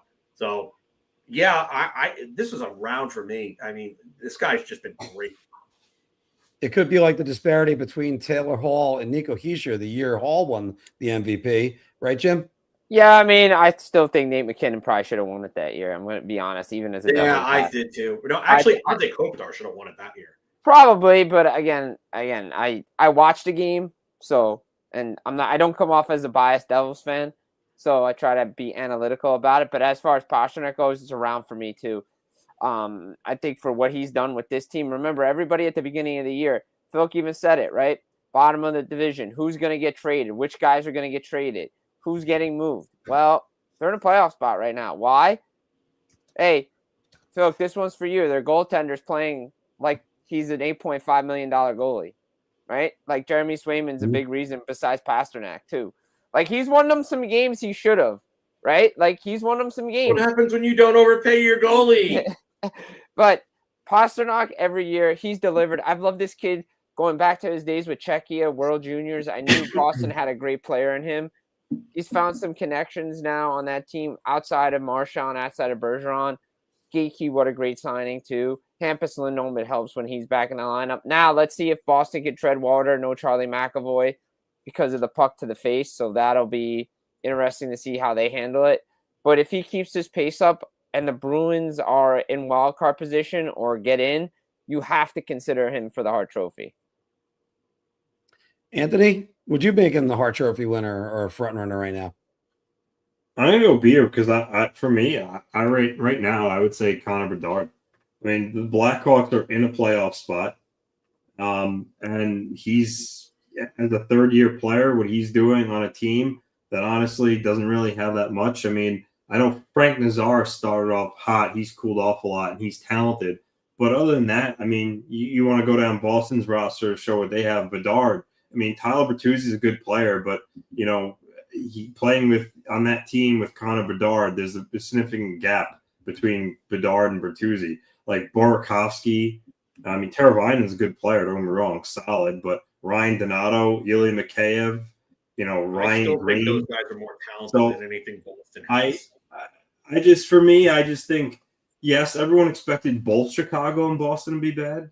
That's true, but I would go with Bedard just because he's younger, and to do what he's doing as a younger kid, to me, is very impressive. And again, I think that Blackhawks roster isn't very good either, and has them in a playoff spot right now. So okay, I have a question for you then. You take a look at these lineups. and you tell me which one you would rather have supporting a player. Morgan Geekie, Pavel Zacha, Victor Arvidsson, Mikey Isemont, and let's just say Elias Lindholm. Or you could go down the list in Chicago, Tyler Bertuzzi, Andre Burakovsky, Teuvo Teravainen, Frank Nazar, and Ryan Donato. I mean, for me, that's toss-up. They're very similar. Teravainen's had success prior, but so has Elias Lindholm in Boston. So, like, I think they're – to me, it's toss-up, honestly. I think they're both similar what they're doing. Both Pastrnak and Bedard is very impressive. But for me, I just choose Bedard because he's younger and more inexperienced, than what he's doing, I think, is just – I mean, I would just give it to Bedard over Pastrnak right now. That's just me. Yeah, I'm actually kind of with Anthony on this. My eye test says right now either Bedard or Celebrini. The numbers would tell you McKinnon because he leads the league in scoring and he's always dominant. And McKinnon would definitely be a finalist right now if the season ended today, just because. Right. Yeah. But I think I'm right there with you on that too, Anthony. It's not that I'm putting him behind these guys at all. I think it's just, I think it's sort of like seeing what you're seeing right now. You go with the guy that's the center. Center's always going to get more attention no matter what. Anyway, it's not the Pasta isn't a bad choice. I think if I had to make up my list, I'd probably put him at 4 right now. So that's just my thoughts right there. Let's go to a team I said was very surprising last year. This year, I mean. Oh, they were surprising last year too. But the St. Louis Blues, they sit in the Central, 7th place, 6-9-5, 17 points. Yikes.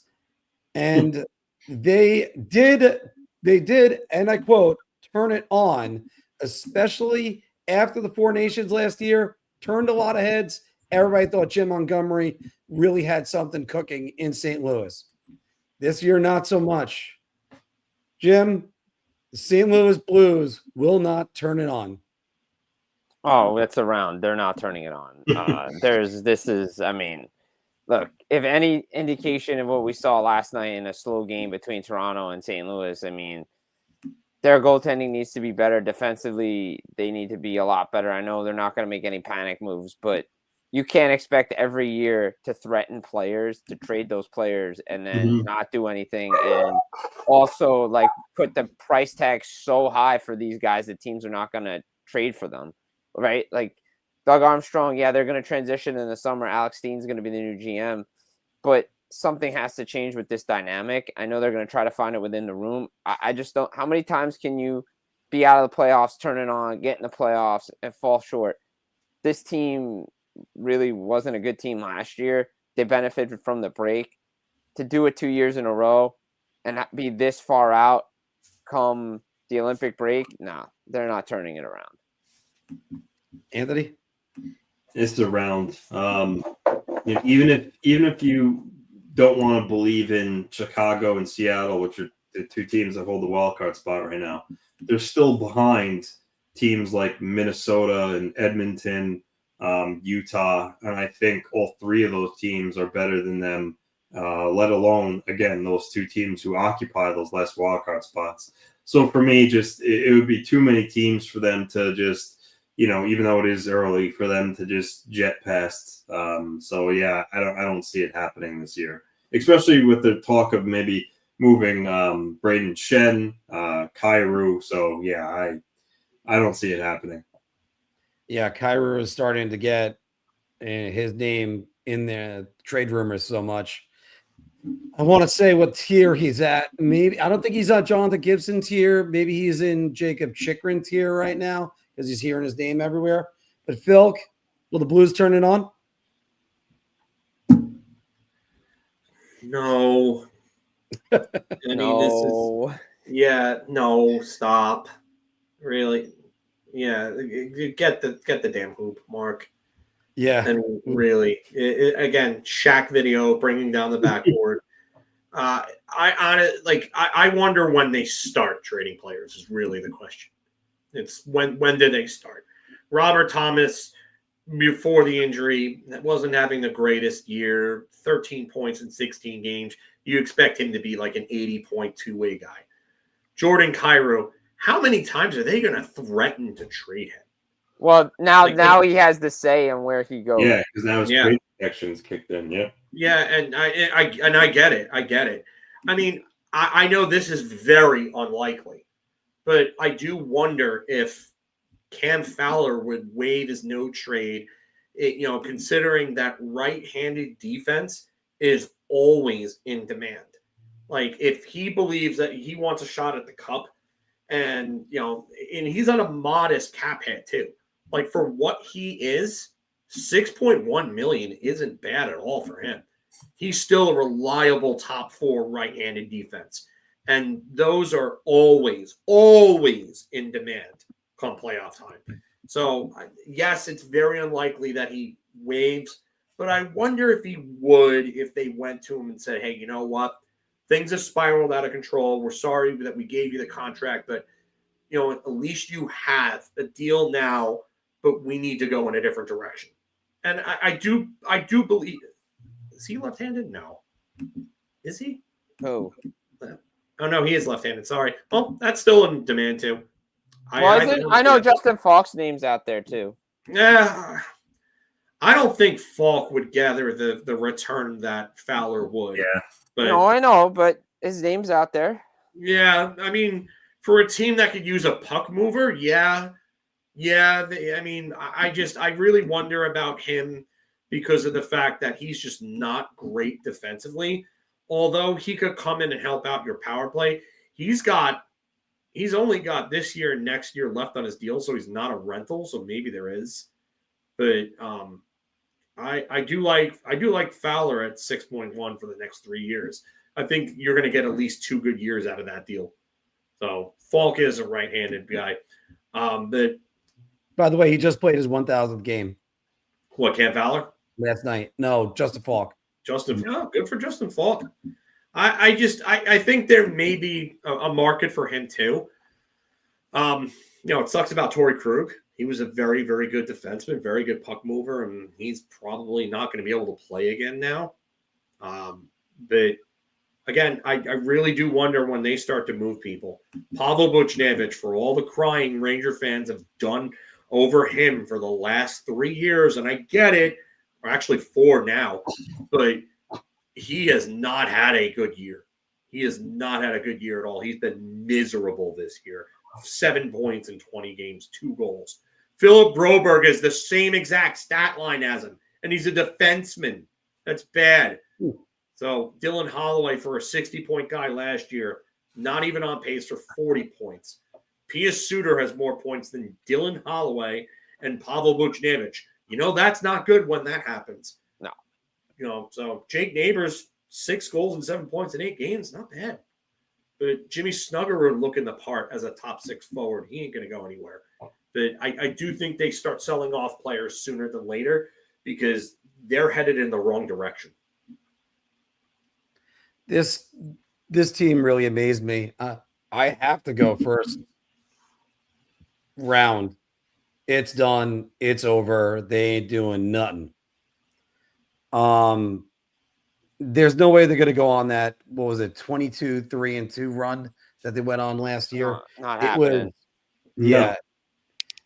I think their hopes were dashed as soon as Cole Perfetti scored that goal with less than a second remaining, or with about a second remaining in Game 7 of the first round last year. This whatever magic they had last year is gone. And the only person I could feel bad for is somebody that drafted Robert Thomas, Jordan Kyrou, or even Jordan Binnington and put them on their fantasy teams. Potentially, you might have had 2 fantasy teams. That was me. I believed in the St. Louis Blues. Wow. This team is not going to be any good. So we're just going to move on from there because I don't want to sound like I'm just complaining about my fantasy team. But one team that has let in a lot of goals, similar to the St. Louis Blues, is the Edmonton Oilers. 29th in the NHL right now in goals against. And they're another team. You figure, all right, that's all right. They're going to put it together sooner or later. But those goaltending numbers, and you heard this comment from Rob Ray at the beginning in the intro. Oh, it's Edmonton basically had an empty net all night anyway. Ouch. Oof. Anthony, Edmonton Oilers need to make a move at goaltender now. Yeah, I mean, they make a habit out of this. They're slow starters, and then, Draisaitl, McDavid go into God mode, and, they get into the playoffs, and you see what they do. But I don't know if they're going to be able to do it again. This type of hockey wears on you, having to always fight and come from behind. And eventually it's just going to be too much. And so, yeah, I'm going to say round. But the question is, who's out there right now? I mean, what goaltender can they get on the market that's gonna make a difference? Jesper Wallstedt, he's in Minnesota. He's finally looking the part, but they're not going to move him, and they're also not going to move Gustafsson either. So it's like because you try to look to a team. Okay, who has a young and emerging goalie that might make someone that's a veteran that's still there that's really good available? And there's not really much of that. I mean, could they go inexperienced route based on potential? I mean, the Long Island native Brandon Bussi has looked great for Carolina. They're carrying 3 goalies right now. They don't want to expose them to waivers with, they don't want to lose them, so they're keeping them on the roster with Kochetkov and Anderson. But even if they did that, to put your eggs in the basket of a guy who's small sample size, that's not smart either. So I don't know. I don't know which direction they can go to improve their goaltending or who they can get. So it's a round, yes, but I don't see it happening only because I don't know if there's a true needle mover that's available right now. Yeah, wow, that's a difficult one. Filk? I mean, again, get the Dan Shack friggin' highlight because this again around and it's bringing down the backboard. Like, I'm going to start to reference the Anthony line where it said, what hack made this question? Yeah. Just because in this case, it wasn't. This is just round. This is a layup fest today. Holy shit. I mean, really. Layup fest. There it is. It's NBA Jam, and the Phoenix Suns gorilla is doing, like, somersault dunks from the foul line, and the backboard is lighting on fire because he dunked the ball so hard. But, I mean, this has needed to happen for a long time. I continuously said that, hey, Edmonton should trade for John Gibson. John Gibson's name has been in the rumor mill for years. Why hasn't Edmonton traded for John Gibson? What did they do? Oh, we're going to run with Stuart Skinner. Oh, that didn't work out. Oh, we're going to pick Connor Ingram off waivers and hope that he returns to his 6 shutout form. No, they've needed to get a above average goaltender. And I'll continue to say this. You can win with above average goaltending. You don't need elite goaltending to win. You need above average goaltending. You need passable goaltending. And they haven't gotten that. And they continue to run with it. And this is why it perplexes me that McDavid gave them 2 more years after this year to figure things out. I'm guessing he's banking on that salary cap going up and then them finally getting off their asses and getting a goaltender, because they haven't been able to do it for the better part of 10 years now. I mean, McDavid's in his, 11th season now? Something like that, yeah. Yeah, he's in his 11th season, and they still don't have a good goaltender. Again, I'm not asking for an elite goaltender. I would drive Igor Shesterkin to Edmonton myself if I could get rid of that contract. Yeah, but then Igor Shesterkin will look like Cam Talbot when he went up there because there's no D. Yeah. No, but you know what? Cam Talbot went up there and had a 40-win season. So you can't even say that. But you know what the problem is? He had one good season. The rest of his time. Yes. Again, Jim Carrey's problem status with the one good season. But you know what? Again, you need goaltending that is passable. And they don't have that. And they've needed to have that yesterday. They needed that in the Stanley Cup Finals the last 2 years. They haven't gotten that. I mean, and you're right. elite goaltending does not guarantee wins, because even if you have that, you still need to be able to outscore the other team. And Edmonton can do that, but just get them a passable goalie and maybe they can win it. Yeah, Jim, do you think they need to make a move at goaltender now? I mean, all right, so round 2, yes, they need to make a move for a goaltender. Can they? Shot 2, can they? Because they can't right now, okay? Mhm. I'm going to harp on this to the end of time. Go back to 2024 in Game 7 when they lost to the Florida Panthers by a goal. Their depth is not as good as it was then. They lost to more guys this past offseason. July 1, 2024, you had no GM in place and you let Jeff Jackson make hockey decisions. Then you bring Stan Bowman in, who then gets offer sheeted by St. Louis for Broberg and Holloway, and you don't match either one. By the way, you could use Philip Broberg right now on defense. Oh, yeah. At Edmonton, you could use him. I watched him every game in the final. He was outstanding, if not Edmonton's best defenseman, and they let him go for a draft pick. Sorry. You keep Philip Broberg. You had to keep Philip Broberg. Okay, now, Stan Bowman has said he likes his goaltending, but he's looking. But the problem is there anything available that's better than what they have? Well, we mentioned John Gibson. Problem is John Gibson isn't playing well in Detroit. And Detroit's supposed to be having a better defense than Edmonton. Would he be doing the same thing right now in Edmonton that he is doing in Detroit? Connor Ingram's starting to find his game in the AHL. That may be the option that they have to look at. Because if they trade for a UC Saros or another NHL goaltender, what else are you giving up on your roster that can help you get back to the playoffs? You're not going anywhere. You're just going in the same circle you've been going in. And I think they're banking on this summer when the cap goes up and they have more cap space to replenish what they lost. The issue is the defense in front of them is garbage. Darnell Nurse is not a $9 million defenseman. And I think this is a player that they really, really need to consider moving on from and trying to upgrade that team because he still has value around the league. McLeod, just go down the list. I don't have time to name every guy. Yeah, they've lost a lot of depth. They've lost a lot of depth, okay, over the last 2 seasons. They're not as good as they were in 2024. They're just not. They're not as good as they were. And the goaltending needs help from the defense. The defense in front of the goaltender is not good. Yeah, and Saros isn't going to go to Edmonton and solve the problem because the problem is in front. 5 guys. He's got a no movement clause, Saros. Yeah, and again, he's what, a $7 million goaltender? Yeah, almost 8.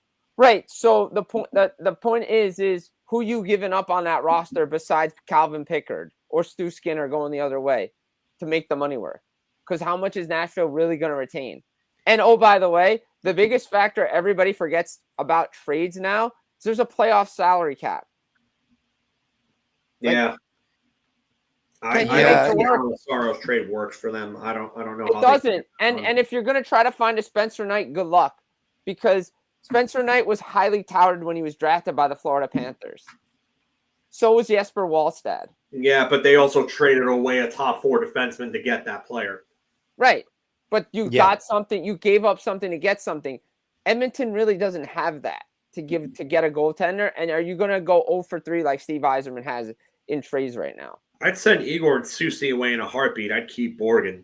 Borgen at least could be a third pair defenseman. I guess the only way that I could even say any of this, by the way, the answer is around, but it's sort of like, how do you, like you said before, how do you even solve this problem? Look, I do think Stuart Skinner is at least a serviceable goaltender during the regular season, and especially during the first 3 months. Man, I mean, he's just like, this is just really bad. There is no morale right now, it feels like, in Edmonton. And I know they're usually slow starters, but this is starting to kind of get out there. We played the clip last week of that Chris Knobloch interview. And who knows, maybe he might be on the chopping block next. But, I mean, I think that would be ludicrous to do that. But, I mean, you look over here, Stuart Skinner, he's 7-5-3, and he's got an .889 save percentage and a .286 goals against. Those aren't good numbers. I mean, he's got a shutout. Guess what team he shut out? And now you're like, all right, well, maybe that's just nothing. Maybe you could get somebody to outproduce him. Calvin Pickard's 2-3-1 with an .830 save percentage at a .417 goals against. The only way to have a save percentage that bad is to dodge shots. Like literally, it's what are they doing? Maybe they can go to Gustafson in Minnesota. Yeah, I think that would actually be a fit. Guys. I mean, I just wonder if Minnesota, because right now, if Jesper Wallstedt continues to do what he's doing, and he has been phenomenal lately. If he continues to do what he's doing, that means they could move on from Gustafson, who they just probably regrettably signed to a $6.8 million deal. And that's a more palatable deal for Edmonton to take on. I just wonder what the return would be, because you got to remember, Edmonton doesn't have a lot of prospect depth. Did they really want to move like someone like Isaac Howard, who they they just got him. They just got Savoy from Buffalo as part of that Ryan McLeod trade. Yeah, and they were depending on those two guys to come up and be top six forwards one day for them. So I don't think they would move those guys. But where is the depth? Where is the pieces that you could realistically offer for someone like Gustafson? That's what I want to know. They don't have it, and they don't have it, and they don't have the pieces. And Minnesota's probably not giving up on this goaltending tandem as of yet. But I think they need to start playing Wallstedt a little bit more than they are with Gustafson. So, yeah, agreed. It's time to kind of take the training wheels off the kid. Right. I mean, he's a highly touted prospect for a reason. So, yeah, and the Joel offer sheet was the Joel Hofer offer sheet wasn't going to happen. And Hofer wasn't getting traded either. So. I mean, they look at him as the goalie of the future, but just the way that he's played lately has not been good. This team has not been good, to be fair to him and Binnington. But Binnington has had a history of absolutely dogging it during the regular season and then turning it on in big games. I mean, like, he was very good for them in the playoffs and in the Four Nations. He won, he helped Canada win the Four Nations. But Hofer, a couple of years ago, looked like he was on his way to being the guy. And to be fair, this year, St. Louis. Phil just said it twice now. To be fair. Go ahead. To be fair. All right. And all right. We're gonna lose Jim now. Yeah.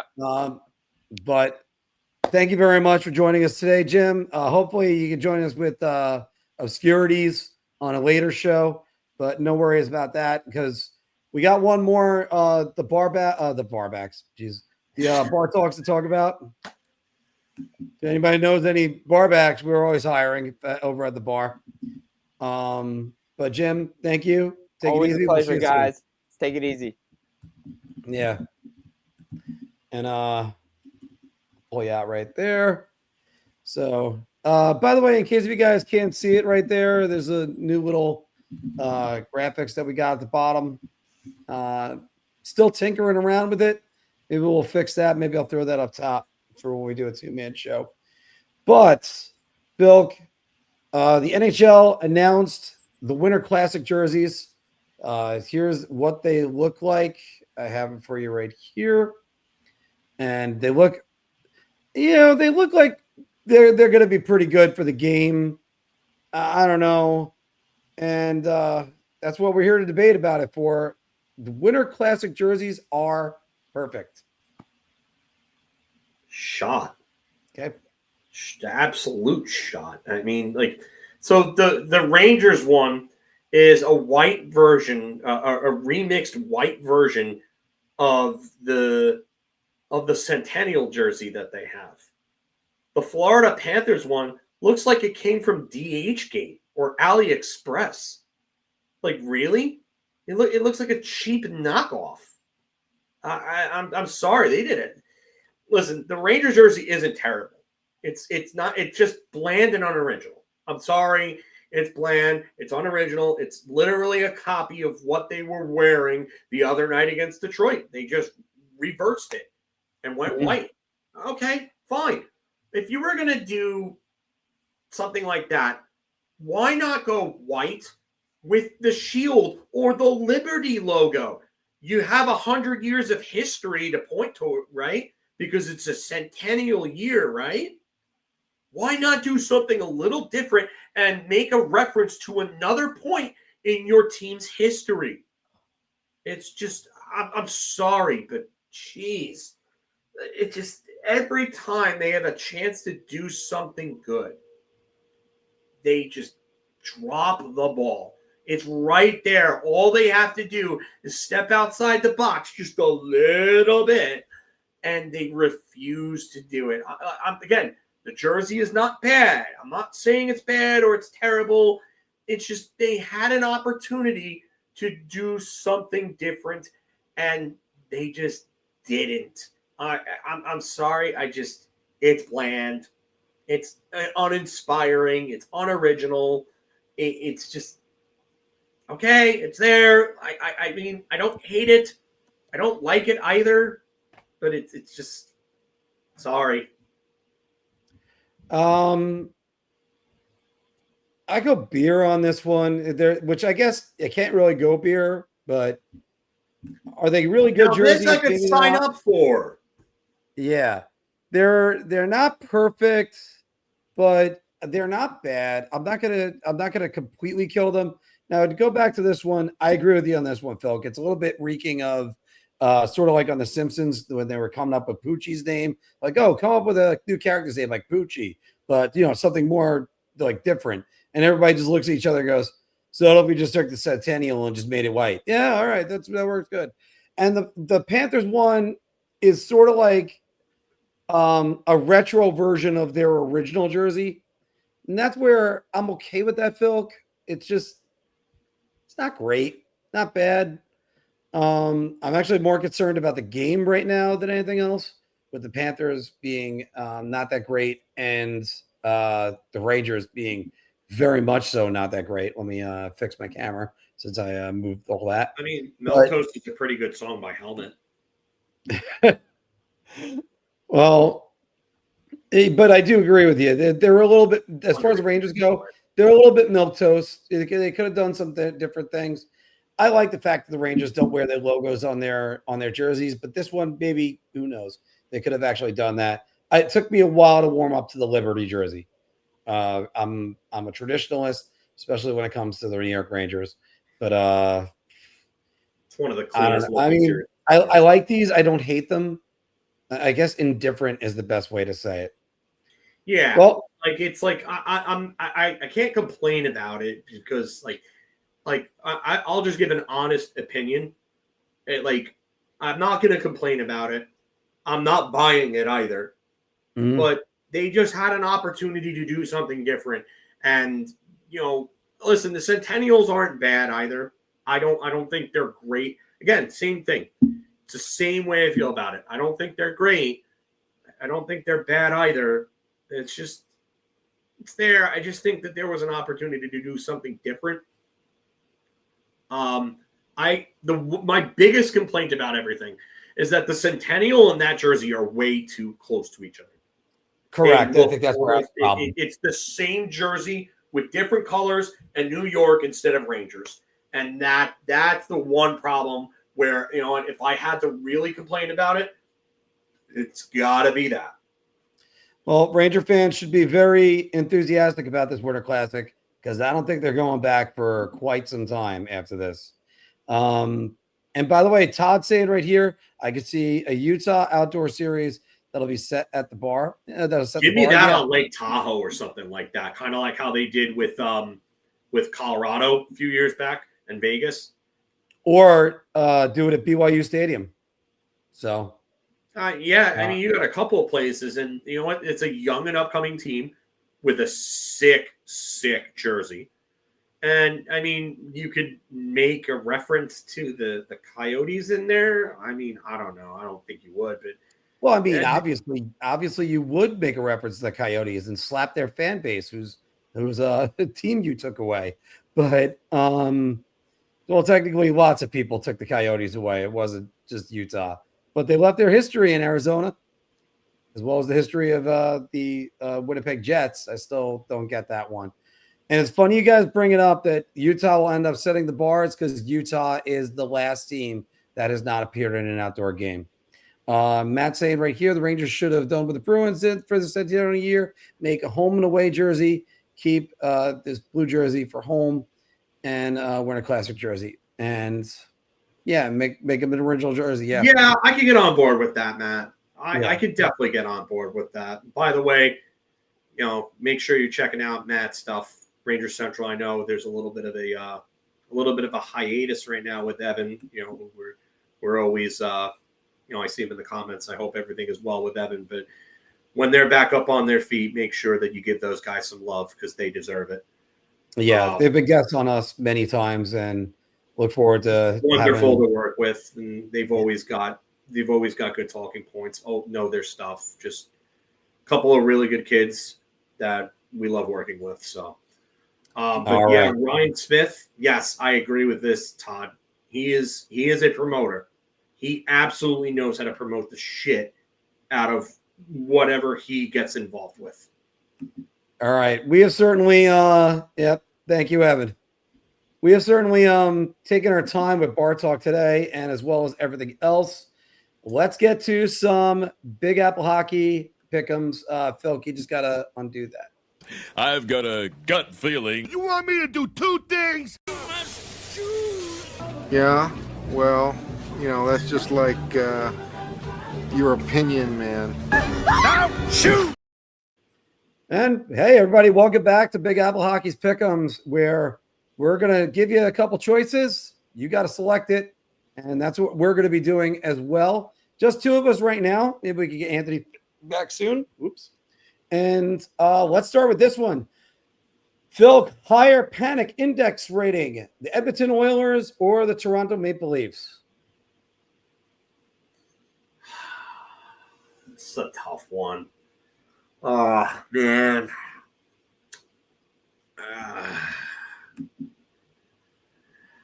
I think I'm gonna have to say Edmonton just because the East is so weak and wide open. Mm-hmm.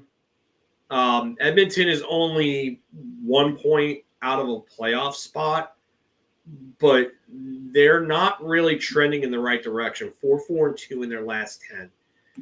I don't like that, and I don't like the lack of depth, and I don't like the goaltending there. Toronto's 4-5-1 in their last 10. They won their last game, but they're a little further away from a playoff spot. They're 2 points out. But honestly, I think they could get hot and they could work their way into a playoff spot. Then you have the Islanders. Somebody in the chat before said we were down on the Islanders or keep sleeping on the earlier on. I asked and I never got a response for everybody else. I don't think he was saying us because if you watched the very beginning, we were very high. Yeah, I don't know. I mean, but I do think that the Islanders are playing some very good hockey right now, but they have some guys that you'd have to worry about as sustainable. Is Bo Horvat going to continue to be over a point per game player? I mean, we've seen how, that worked out in Vancouver, and then he left. He came to the island, and yeah, sure, you come to a new team, new teammates, new city, and everything, and you got to relearn everything. Maybe he's found his rhythm, but he doesn't have the pedigree as being a point per game player in his career. Is this a hot start, or is this Bo Horvat finding a new level later in his career? So, New Jersey, their injuries. Florida, are they going to sustain any more injuries? If they sustain more injuries, that team could fall further away from a playoff spot. Washington, are they going to get better, or is the regression hitting them harder than everyone thought it was going to hit them? Columbus is an up and down team, and it looks like the whole, Johnny Gaudreau steam falling off thing is just, galvanizing around Johnny Gaudreau, I should say, is just kind of, it's not there anymore. That can take you so far, but it can only take you so far for so long. And not a shot at Columbus or Johnny Gaudreau in any way, but it's just you can only rely on that for a certain amount of time. You're going to get that bump, but that bump is going to go away. And a lot of their guys are underperforming in Columbus. So I got to go Toronto. Edmonton. I'm sorry. I think that Edmonton has a tougher way to get there in the West. Again, even if you don't believe in Seattle and Chicago, you still have Utah that I think is going to play better. I mean, they're 2-5-3 in their last 10. But again, you got to make sure that you're not sleeping on that team because there's a ton of talent there. I think JJ Peterka is eventually going to put it together, and those guys are going to continue to score. It's the defense and the goaltending. Minnesota, I mean, they've won their last 6-2-2 in their last 10. They're trending upward. And if that's the case, that's going to be a problem. San Jose is 7-2-1 in their last 10. And it seems like ever since that Ranger game, that's turned their season around. And they're still only 2 points out of a playoff spot. Vancouver, when they get Quinn Hughes back healthy, what's that team going to look like? So I worry about those four other teams and what they're going to have to deal with. Because I don't really buy Seattle. And I think Chicago, they can rely on Bedard. Yeah. It might be. Jeez, this is a tough one. It might be Toronto. I think it might be Toronto. And it's because they've given up more goals than Edmonton. They've given up, actually, somehow, they're 29th in goals against. You got the Blues at 76 and the Canucks at 77. Maple Leafs given up 74. And Edmonton's given up 73. I think there might be a little bit of buyer's remorse with getting rid of Mitch Marner. I think also that they're kind of going, well, Chris Tanev's injured. Probably wasn't playing great before then. The look on Craig Berube's face lately, he's trying to search for answers. I think it's Toronto. I think they're higher on the panic index, which would say, what's a bigger surprise? The Chicago Blackhawks or the Boston Bruins, Filk?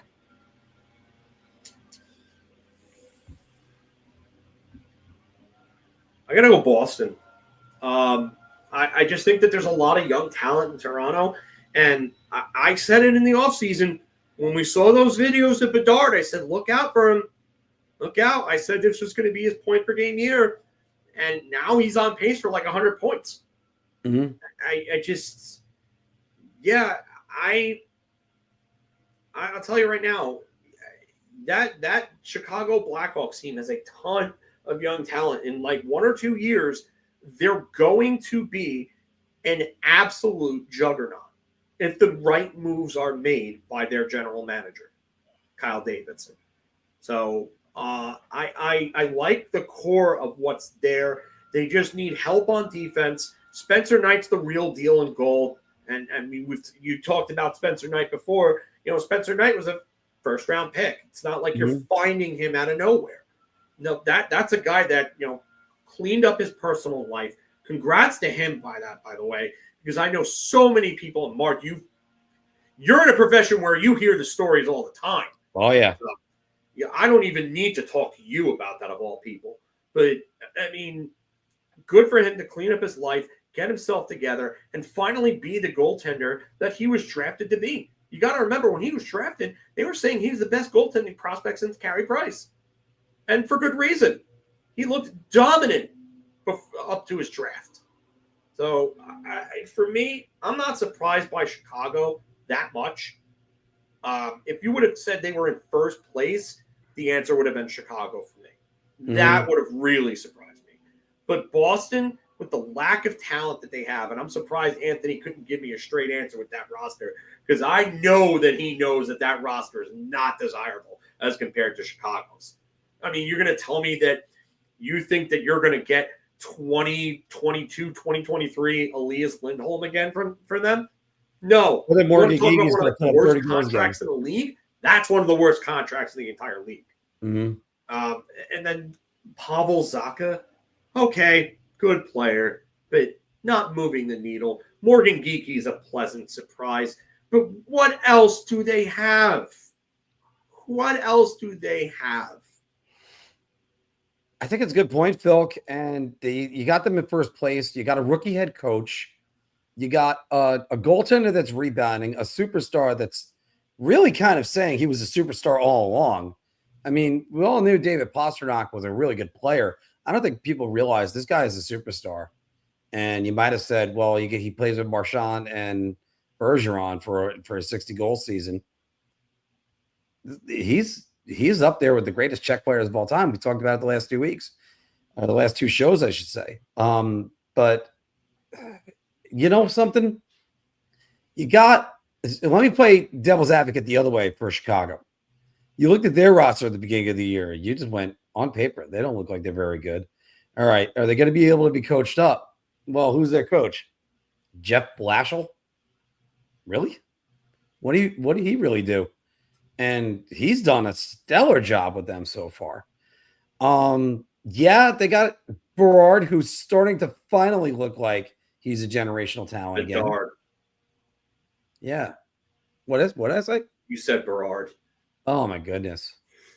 I do know it's Bedard, everybody. I'm just, that's an easy one. I've done that too. That I can't get on you for that one because that's a very, very, very frequent mix-up between two players. Right. So, in other words, you know what?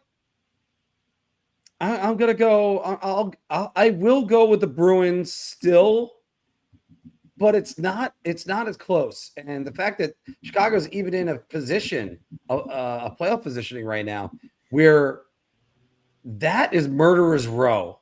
I keep going back to it. The Central is absolutely murderer's row. And if they could hold on, show us that they deserve to be the playoffs, then really Jeff Blashill would have done a great job this year. Yeah, he would have to be up for the Jack Adams if they make it. Yeah. And just in the playoffs, I'd put him in for the Jack Adams.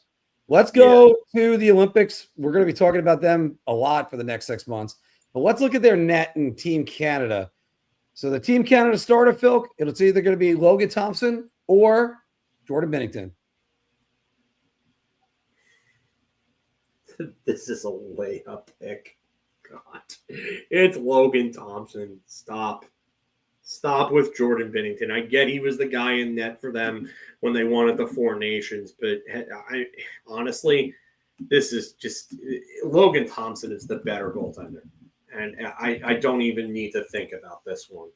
I mean, right now, in 13 games played, 7-5-1 with a 1.85 goals against and a 9.25 save percentage. He leads the NHL in both save percentage and goals against, and he's doing it on a team that's near the bottom of their conference. Like, this is, I don't even have to think about this. This is eerily reminiscent, I think, of 2014 Team USA, where you have a guy that did it in Ryan Miller. And at that time, his career was starting to kind of slide down versus the guy that was on the rise and playing well in Jonathan Quick. They went with Jonathan Quick in 2014, even though Ryan Miller was great in Vancouver, and they made the right call. That's the only way to say that one. This one, everything on paper says you should go with Logan Thompson. However, Jordan Binnington is the one that's been in that net, been in that pressure, been in overtime of a gold medal winning game, and stared down the barrel of Austin Matthews a few times and was able to come out the winner. As of right now, it's still Jordan Binnington, but he better turn his season around, because the longer that goes on, the more that's a stickier situation. All right, Phil. 2 young players had a hat trick last night. And both of them are among the league leaders in scoring. So, which was more, let me correct this. Bigger statement hat trick, Connor Bedard or Macklin Celebrini?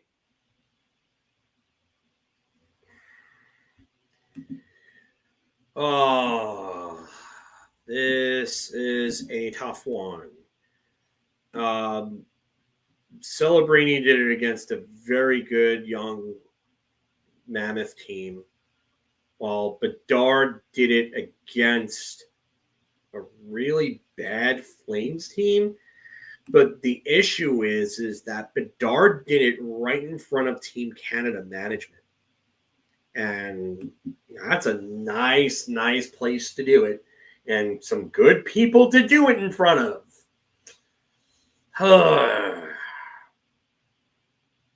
It's not like they can't watch Celebrini and see what he did.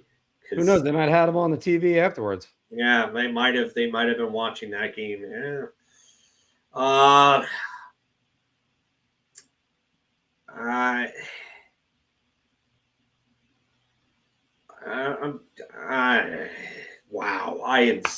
Oh God, this is the toughest, probably one of the toughest questions I've ever had you ask me on this show. Yeah. And that's where the goal is. Wow. For that run of layups that you had in Bar Talk, this is like a redemption round here. I'm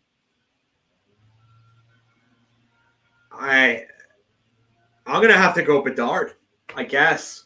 I don't even know. I honestly I don't even know. I'm just gonna fuck it. I'll just say Bedard.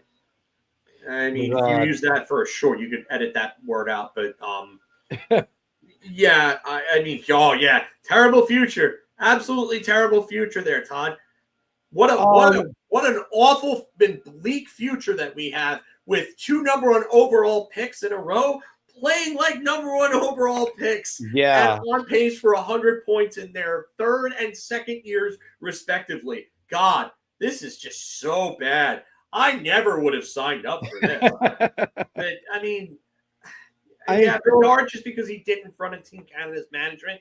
Celebrini's is equally impressive because he did it against a better team who also has a bunch of young, hungry studs that are looking to make names for themselves and finally make the playoffs. So there is no wrong answer here, but I'm going Bedard. And he also accounted for all 3 of the team's goals.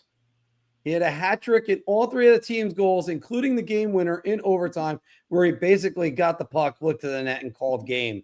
Phil, I'm going to reference an old video from YouTube back in the day of a guy playing Madden football with Greg Jennings. And it's just a Greg Jennings. I'm going to put the team on my back, though. And that's exactly what Macklin Celebrini did last night. Put the team right on his back.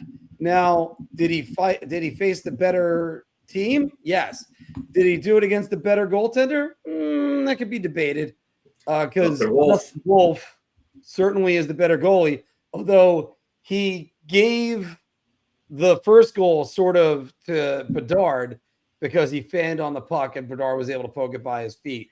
You still got to be there and put it in. Look at the New York Rangers. How many empty netters have they missed this season? That is very true. And yeah, it was he had a broken leg in that video, Greg Jennings. Which, by the way, his follow-up video of Marshawn Lynch was also hilarious. Sorry, Johnny, love you, but Laz, I can't with the expected goals anymore, man. It's just not here. No, expected goals is BS. It's you can expect lots of goals, but if it ends up being the wrong person in the wrong area taking the wrong shot, then who gives a crap? So Phil, I'm actually gonna go back with Celebrini on this one. And let's do the last one. And in honor of this backdrop that's right behind us, we're just going to remove us for a second, guys, so you can see it. We'll just let you see it right behind us. So, Phil, which was the better NHL game? NHL 94. Why don't we move us to the side? Oh yeah, we could do that. Like how we do with Puck Doku. I don't know which one that is. Yeah, there we go. Oh, I was talking about the one where we're on the left side, where it's us on the left side. Well, yeah, but I think if we're on the left side on that one, then it's actually. All right. Well, you guys can see this. Yeah, and with the new stuff up top. Phil, which one was better, 94 or 95? I'm gonna go 95. The ability to be able to make trades and have a season and do free agency and create players really kind of changed everything for NHL 95. I also think that NHL 95 played a lot smoother. My favorite is personally NHL 94 on Super Nintendo. I just think the way also that had game. A season, by the way. What's up? 94 had a season. No, it didn't. Not on Super Nintendo and Sega. I believe 93 I thought was the last one that had just playoffs. 94. No, 90, there is no. It says regular season, but it's not a continuous season. It's just a regular exhibition game. Okay. Yeah, 95 introduced an actual season.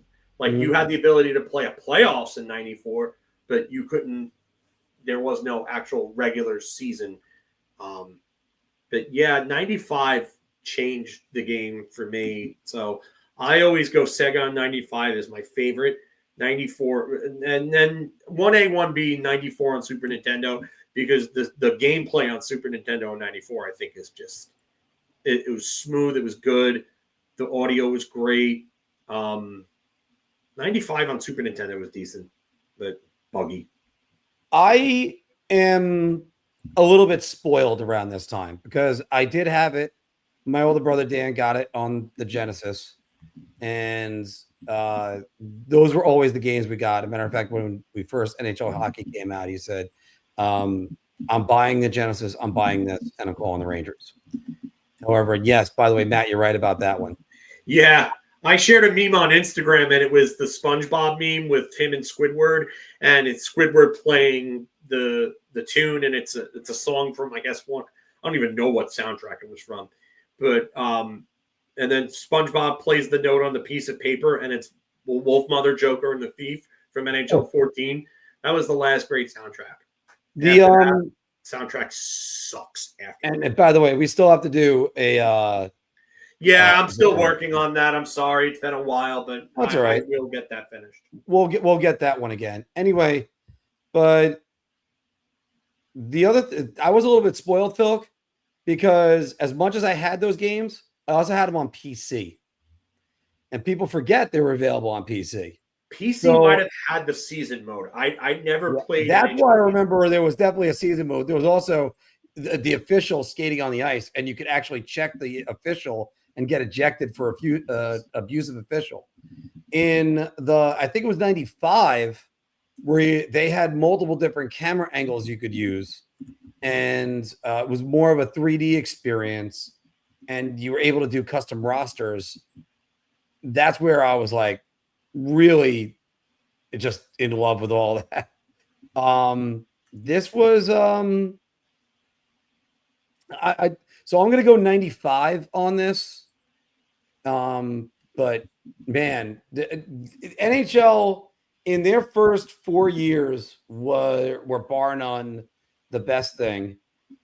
Then they got competition from NHL Faceoff and even NHL 2K, and then EA sort of took their ball and ran home with it and just bought the rights to everything and wouldn't let anybody else. Yeah, I had brothers. That was the answer. I had brothers. I could afford the game, not the console. Yeah, I was really young back then, so my parents got me the consoles. But I had Super Nintendo at my father's house because I'm divorced parents kid. But and then I had Sega, and then the NES at my mother and my stepfather, where I stayed during the week.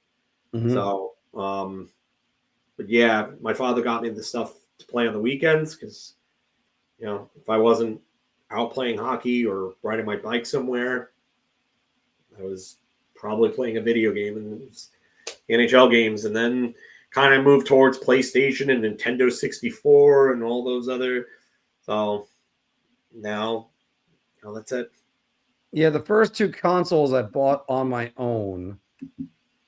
I really had to work for them. I think I got the SNES as a Christmas present, if I recall correctly. So that left me with, I got a TurboGrafx 16 that I bought, and then the next one was a PlayStation 1 with Radek Bonk's Revenge on it. Radek Bonk's Revenge. That would be a great video, making man, that'd be amazing. Out of NHL players. But yeah, and I bought Resident Evil almost right away for that because I always played it with my friend Tom. Wow, you actually just made me think. What was the first console I bought on my own? Wow, that's a really good question. Well, because after all, on NHL Network, they were talking about the first concerts they went to. You know, me, Queensryche. So, and I got to see them, and they were pretty good. Yeah, a few years back with Judas Priest. Tell you right now, Rob Halford defies time. That man is incredible. But I think maybe the first one that I bought on my own might have been a Nintendo Switch. Wow. Because I think about it. NES I got after I got bit by a dog when I was like 3. My grandmother got me that. Super Nintendo was a birthday or Christmas present.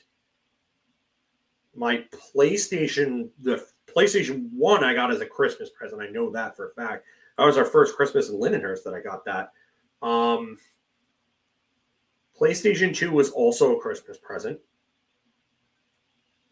GameCube I got handed down from my cousin who didn't want it, so I just took it from him.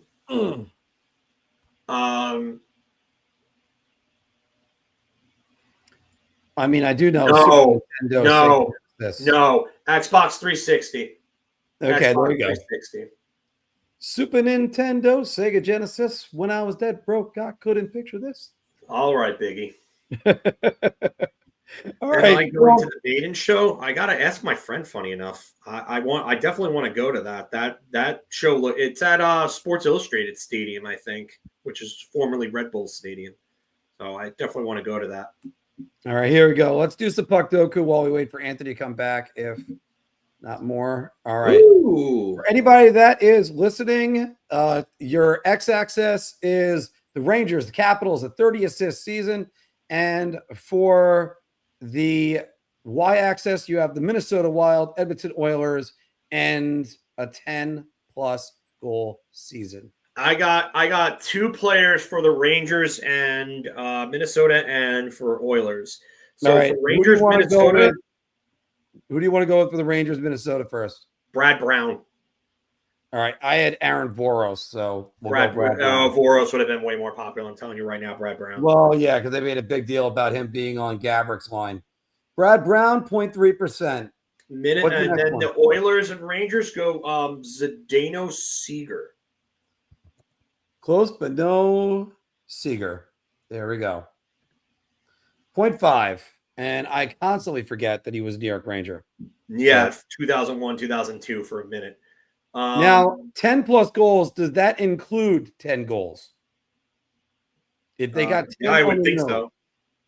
All right. So should we put down Daniel Gano right here? Yeah, you could do that. Stop showing us. You don't need to show us. Who was showing us? I don't know. Somebody just pressed that. Okay. Oh, it's Anthony. Anthony's back. All right. Anthony? Back. All right. Anthony? So all right. Minnesota What we got next? and Washington. All right. What do you got here? We got a 36th season. Mark, Capital. You know who I'm going to contribute right now on the 10-goal, 30-assist column. You just know who I'm going to. It's Constant Crossman. It is Constant Crossman. Plug him in. No, wrong one. That's Edmonton. Which one? That one. That one. Constant Crossman. Constant Crossman. There you go. 0.1 for Constant Crossman. There you go. All right. Capitals 10+ goals. Could go like Todd Krieger. Wow. How do I spell his name? K-R-Y-G-I-E-R. There you go. Todd Krieger. 0.0, Filk. Wow. Whoa, that's a 0.0? That's a 0.0. Wow. I did not think that was going to be a 0.0. Holy shit. All right. So we still got a 30-assist season for a Wild and an Oiler. Should we go with our usual rule? We have to put a guest in. One's on there because Jimmy got 30 assists in the season, correct? Does it have to be for that team? What is it? Must be for the team. Yeah, actually, he does. He does. It's for 2001, 2002. That was his big year. Yeah. Okay. 1%er, Jim Down. All right. 30 assist season for the Edmonton Oilers, and we need Capitals with a Wild and an Oiler. Did Marty Rutschinski have 30 assists with the Oilers? That's a good question. Anthony?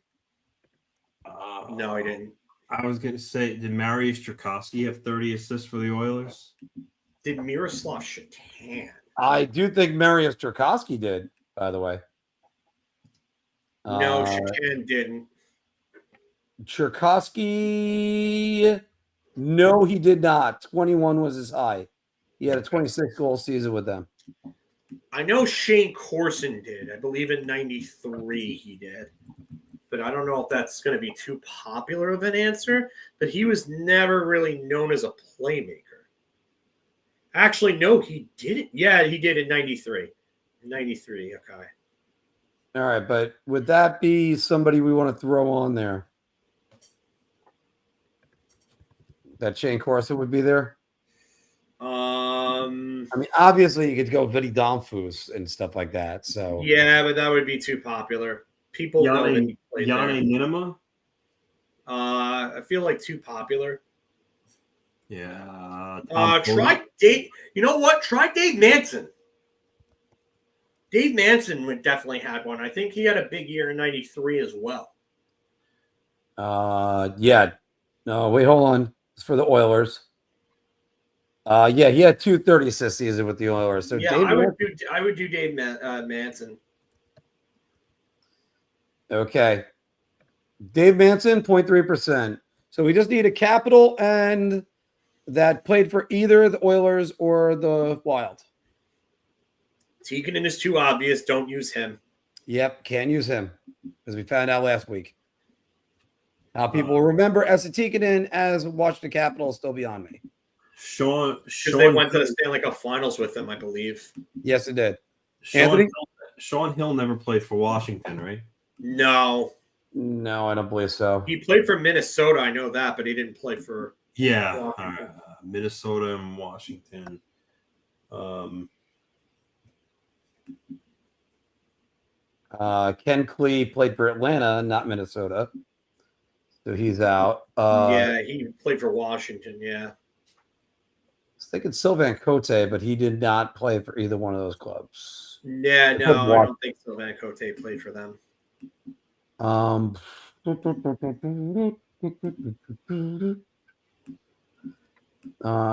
don't think Holder played over there. He's another guy that played a lot of teams. Bill Holder played for Washington, but I don't think he played for Minnesota. No, I don't think he did either.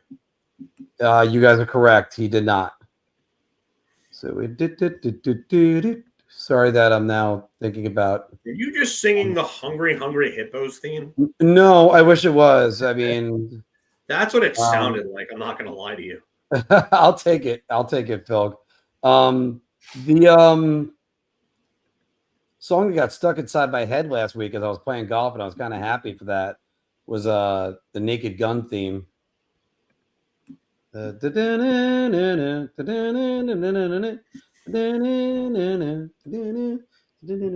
Daigneault didn't play for the Capitals, did he? I don't believe so. I know he didn't play for Edmonton, but I know he played for Minnesota. So I was wondering if he could be on that top slot. All right, JJ Daniel. And he never played for Washington. Damn it. I forget when JJ Daniel played 18 games for the Islanders. Yep, he did. That's one of those obscure Islanders. If you would have been like, JJ Daniel was an Islander, you'd been like, what? Did Curtis Leschyshyn play for the Capitals? Don't believe so. Nope. No, he did. He did? He did. He played for Minnesota. He played only 2 games in the Capitals. Curtis Leschyshyn at the top. Okay, so Curtis Leschyshyn for the top right here. Yeah, he didn't play for Edmonton, though, so I know that he's good up there. All right, he is a 1. What? Yeah. What the how? How? Well, he's a 1 that puts it up for and he that. can score too. Did so the only column down was Oilers Capitals? Yeah. Yeah. Did Are you kidding me? I got one. It might even be a 0.0%. Who? Chris Ferraro. Yeah, that's a good one. That's a good one. Go ahead. Well, I think that's another rule we need to establish. When Chris Ferraro is eligible, we should just put him right in. Boom, right there. So you need to score 2. Was he a 0.0, Chris Ferraro? I will find that one out in 1 second. All right. For the under 1%ers, this is under Jimmy Dowd. Cliff Ronning, which I can't believe it. Charlie Coyle. Kevin Fiala is only a 0.1%. What? A 1%. Jason Zucker is only a what? These are guys. Wow. These are guys that played for them like recently. Marco Rossi is under 1%. Alexander Daig was 20 years ago. Oh, Freddie Daig, I Gaudreau can and Todd White. understand. Freddie Gaudreau was under a 1% for them. Oh, Yeah. wow. So all right, under 1%ers of Capitals and Wild, Travis Boyd, Alex Henry, Tyler Grovak, Johan Larson, Casey Wellman, Jason Marshall, and Tyler Strachan. I mean, Tyler Strachan. Oh my God. Yeah, not exactly That's first with all that. Chris Ferraro was a 0.04. So sorry. Wow, I'm surprised he was a 0.05. I was a You know what? Honestly, I can't believe there's people that remember that he played for both of those teams. Yeah. Like Anthony, I'm not shocked, but like, okay, hold on. All right, here we go. The new set, guys. We got the pyramid. It starts Hold off. on. I New think York I have Islanders, a guy that actually season, fits and it's Toronto everything Maple up Leafs. to the top. Give me 1 second here. I'm just checking something because I think I do have it. I think Darren Van Imp, does he fit that? I think he might. No, he doesn't. He didn't play for Arizona. He Okay. played for the Islanders and the Bruins, though. So Islanders 50-point season, Leafs 90-91, Coyotes, Bruins. I don't know who. This is another one that seemed. Remember when the last week? I didn't see the 50-point season. Sorry. Do you remember the last week? It was hitting towards Mike Johnson. I feel like this is might be like another random. Yeah. Is this? Hold on. Derek King didn't play for Boston, right? No, I don't think so. Because I think he fits the other teams. Did he play for? I think he played for. No, he didn't play for Phoenix. Shit. Did Brad Isbister play for Boston? Yes, Brad Isbister, absolutely. I don't think Brad Isbister ever had a 50-point season. No. All right. Well, let's And start neither with did this. Dave Scatchard. Let's start with this. Jack Anthony, name any player from the New Jack- York Islanders Jack in there. Hillen. Jack Helen. Go Jack Helen. Jack Hillen. You Got could it. go Brett Ramchani too if you wanted to. Yeah, it's the first one is always just. Now, Yeah, any was it Islander Islander that with a played a 50-point 50-point season. It should be easy too. Did Mikko Makela have a 50-point season for? I think he had a 36-goal a year for them. Yeah, I'm wait, pretty Mark, sure he did. don't just go Well, willy it's any nilly, team. huh? It's any team. No, has to play for the Islanders in 50-point season. No, he just had to play for the Islanders and record 50 points. Yes. Yes. That's what I'm saying. Well, no, he didn't have to do it with the Islanders is what. No, yeah. He didn't have to do it with the Islanders, but Hold on. Before do you want to go Makala? Do you want to go No, Makala's got a 57-point season with the Islanders anyway. He's got a 76-point season. You could go with him. Yeah, I don't think anybody's answer. It's going to remain 0. I don't think it's not going to. Yeah. Okay. Yep. 0. Nobody. There's still 0. So All now right. an Islander 50-point season and a Toronto Maple Leaf. Tom Curvers would cover that, correct? Tom Curvers, Derek King, Steve Yep. Thomas would be too obvious. I think. Steve Thomas would be too obvious. I think There's a lot of them. P.A. Parento. So P.A. Parento, Parento, but I think that might be a name that people remember more. So I would stay away from that one. P.A. Parento. I was going to say Brian McCabe too. McCabe, Brian Berard. Well, McCabe would be way too obvious. Wendell Clark would be too obvious. State of Survival. Oh, you know what? Billy Harris, the Islanders' first ever pick. Yeah, you can do that. Okay, so Billy Harris. Let me just I'm pretty sure the guy had 50 points, but Wendell Clark would be way too obvious. Yeah, Billy Harris at 60. Billy Harris has the points, right, Anthony? Yeah, Bill. Yeah, I would. It's 72. There you go. Okay, there we go. We're still now. It's got to be a player that's played for both of those teams has had a 50-point season in the 90s. Now, again, did Derek King play for Arizona? No, Derek King did not play for Arizona. King did not play for Arizona. I think Derek King's a good one to go with right here. Yeah, he meets all the. Yeah, he meets all the requirements. All right, now we're into the dregs, guys. One. We got a unique to score 1. Yeah, I feel that coming. It's all right. Now, it's a Phoenix Coyote, but does it count getting a Winnipeg Jet? Yes. Yeah. Yeah. Okay. What about Dave Scatcher? Did he ever have 50 points? No, he never had I don't think he ever had 50 points. I know he had a couple of, I believe, 1 or 2 40-point seasons, and one of those was with the Islanders. Yeah. Checking on that right now. Yeah. No. He had 45-point seasons. 45 in 2001 and in 2003. Michael Grabner. Scatcher fits the teams, though. Michael Grabner didn't. Actually, no, he never played for Toronto, so we can't use that. Never mind. Michael Grabner doesn't fit the timeline in years. Yeah. Because it's from 90 he fits to all the teams, but he doesn't. Yeah, but he doesn't fit the years. So yeah. Matthew Schneider. Did he play for Phoenix? I'm pretty sure he did. Or Winnipeg. I'm pretty sure. No, he never played for Winnipeg because he was in Montreal. Actually, he did play for Phoenix. Islanders yeah, what? He played for Phoenix. Yeah. Yep. Yeah, it's just Matthew Schneider, guys. That's all I could think of.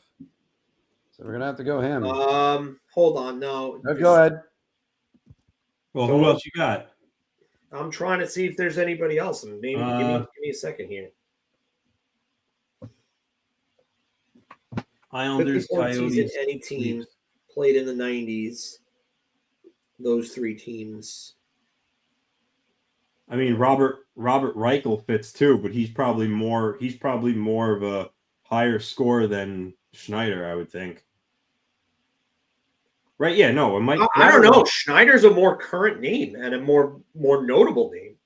Yeah, but actually, he's also Reichel fits. He's also a defenseman too, so maybe people aren't thinking about high-scoring defensemen like that necessarily got. All right, go Schneider.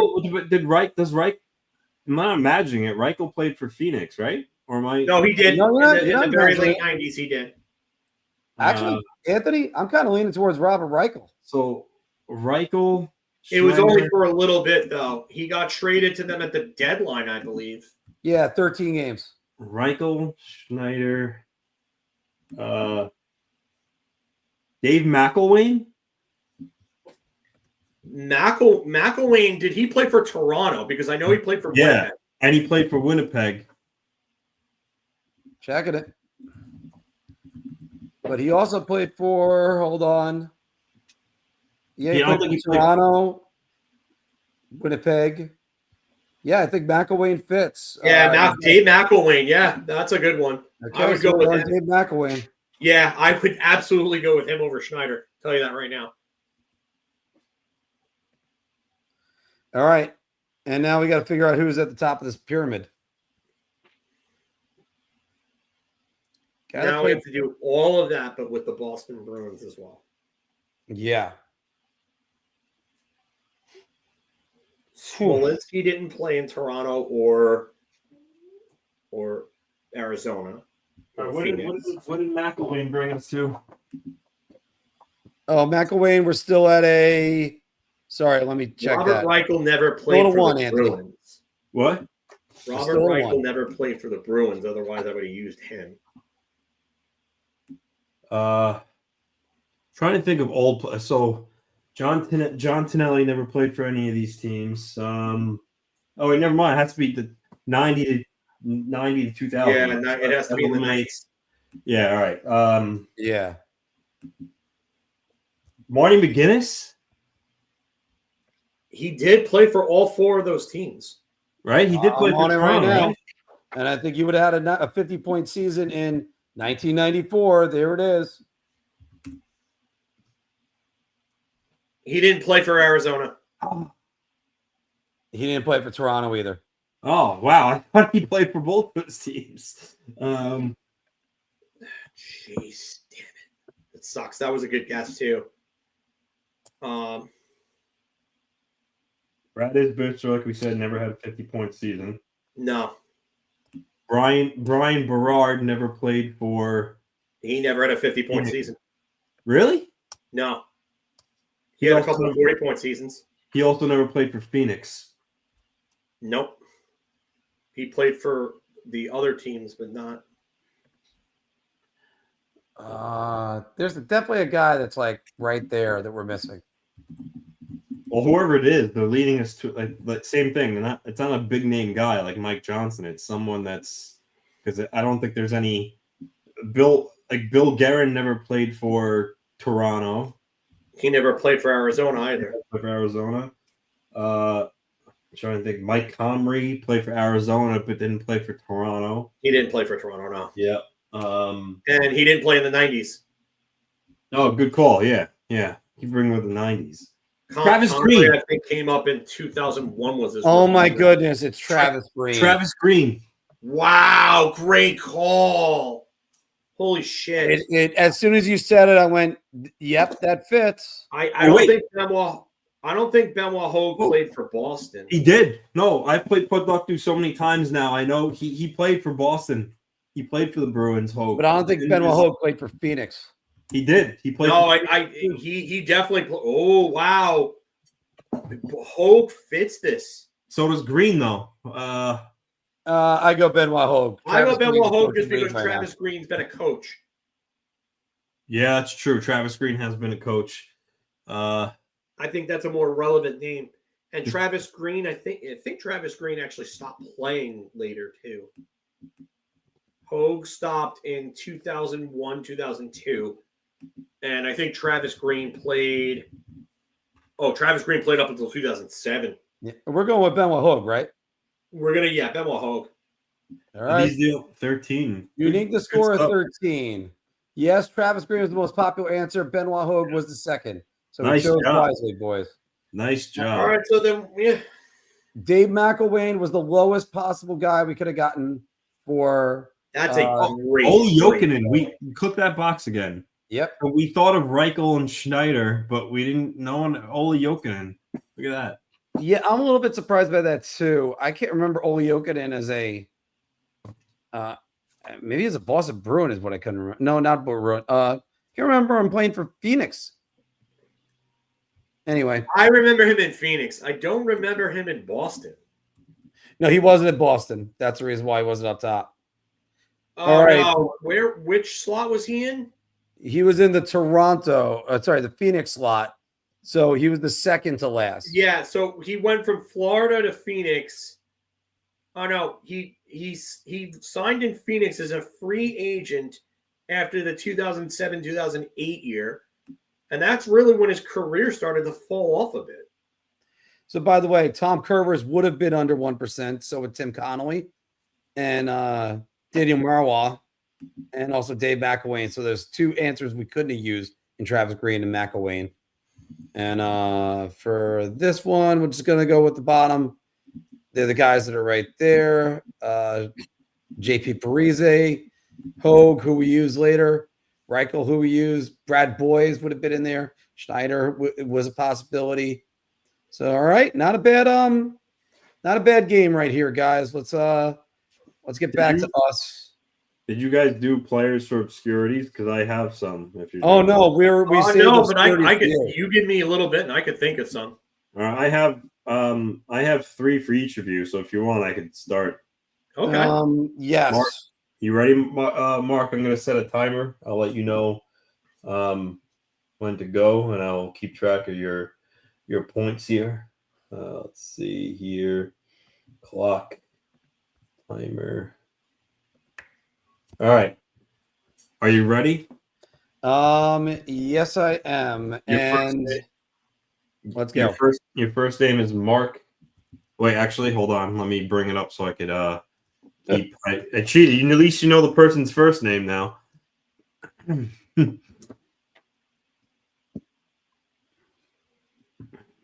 All right. Are we doing 3-team minimum or 4-team minimum on players? We said it was the total had to be like 12. Because I got a 3-teamer guy, but I got a couple. 12? What do you mean? 12 teams each? What do you mean? No. So what we were trying to say is that you'd have to have the player has to play for at least 4 teams. Oh, yeah. All right. Yeah, but the way that I set mine up this week was I have a 3-teamer, I think a 5-teamer, and a 6-teamer. All right. You ready, Mark? Yes. Mark Fitzpatrick. Okay. Florida Panthers, New York Islanders, LA Kings. Yes. Missing 3. Ottawa Senators? No. Chicago Blackhawks. Yes. 2 more. Okay. Dallas Stars. Nope. Damn. Minnesota Wild. Nope. Nashville Predators. Nope. Time. Damn. The Tampa Bay Lightning and the Carolina Hurricanes. I went too recent with my expansions. All right. So you got 4 points? 4 of that round. All right. Next player. Hold on. Let me pull them up. All right. You ready? And okay, go. Rob DeMaio. It's funny. I was going to use this. Boston, New York Islanders. Yes. St. Louis Blues. No. Really? Wow. Now I'm just. I know too. Shoot. If you don't get one of these, I'm punching you. Oh, New York Rangers. Yep. New Jersey Devils. Nope. Rats. Toronto. No. Time. Damn it. Dallas Stars. Poor showing on DeMaio. Yeah, you missed the Hurricanes, the Stars, the Lightning. The only ones you got were Islanders, Rangers, and Bruins. Because you know what the funny Tampa part Bay is? Lightning too. Yeah. I was writing him in today, and I thought you were going to find it too easy, Anthony. All right, so you have 7 through 2 guys. All right, and your last player is. All right. You ready? Good. Bob Basson.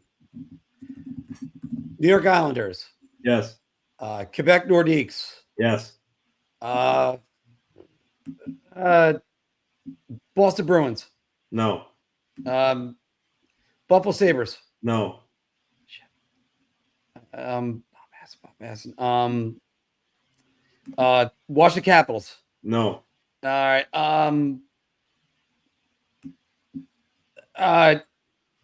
Time.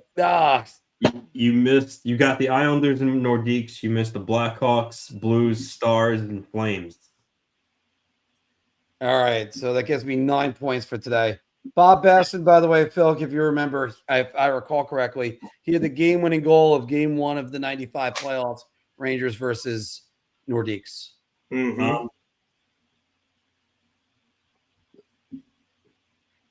I got 3 for Filk, or if he's researching, if you have 3 for me first, Mark, until he's done. You have. All right, Anthony, I got 3 for you then. Okay. All right. Phil, do you have the timer, or you want me to do it? You do it. Okay. Sorry. What was it? It's 1 minute? 30 seconds. No, 30 seconds. Oh, 30 seconds. And ready? Here we go. Yep. Ready? Yep. Norman Rochford. Who? Norman Rochford. I know this one. All right, I don't know who he is, so I'm just gonna be guesses here. So you went real obscure. All right. Actually, this is not that obscure of a player. He played for Team Canada and the Canada Cup in '87. 10 seconds. 10 seconds. You hit the start. You hit the timer. I hit the start as soon as I announced his name. Hold on, I'll restart it for you. All right. Yeah. Sorry. All right. Tell me when you're. No wonder why you weren't saying anything. All right, and repeat. Go. Blackhawks? No. Canadians? No. Maple Leafs? No. Rangers? 1. Flyers? Nope. Bruins? Nope. Red Wings? Nope. Blues? Nope. Kings? Canes, no. No, Kings, not Kings, Canes. no. And time. Quebec Nordiques is one of them. And you didn't say Lightning. No. I didn't hear you say Lightning. I didn't even realize he played that. I was naming all old teams because I thought he was an old player. Yeah, he was about an 8-year vet, a 10-year vet. So he was a very good defensive defenseman, and then he came to the Rangers and was on his last legs. Really, that's what I remember of him. Before you do the next one, I think my daughter's tutor's here, so just give me a second. It'll give me a little more time to research. All right. So right now, Anthony's got 1 point so far. I guarantee Anthony's next one will be a better one. Yeah, Norman Rochford, who scored the speaking about obscure goals, scored the game-tying goal, Game 5, Rangers versus Capitals in the 1990 Patrick Division Finals. That, if I recall correctly, Jeff Courtnall ended up winning that game in overtime and knocked the Rangers out. Okay. Either that or he centered the puck. I think he had the assist, so it's either one. But and I think Anthony's going to do a much better showing on number 2. And I think he'll do a really good showing on number 3. Like, I kind of, as much as I want to keep it obscure, I also wanted to be guys that we can name, not just going, hey, this guy from X who played, like Sergei Krivokrasov. Like, who remembers this guy other than... Yeah, I get what you're saying. You're not trying to make it to the point where it's... I mean, you do want to stump a bit, but... Yes.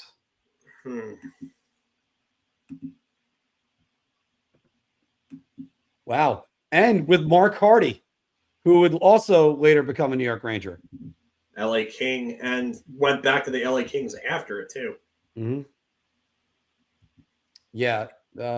Stud against the Russians. All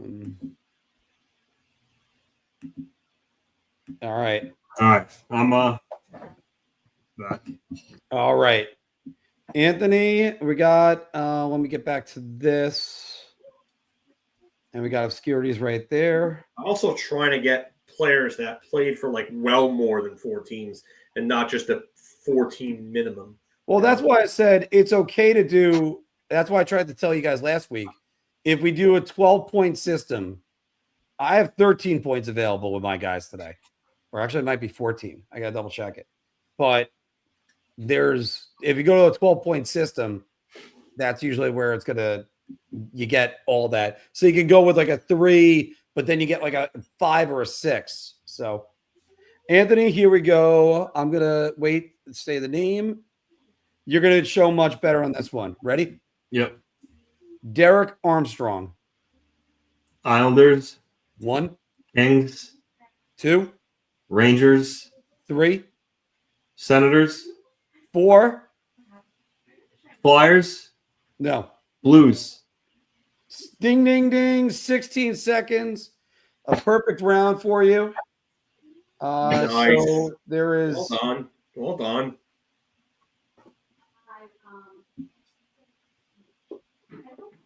That was 4 more. Folk.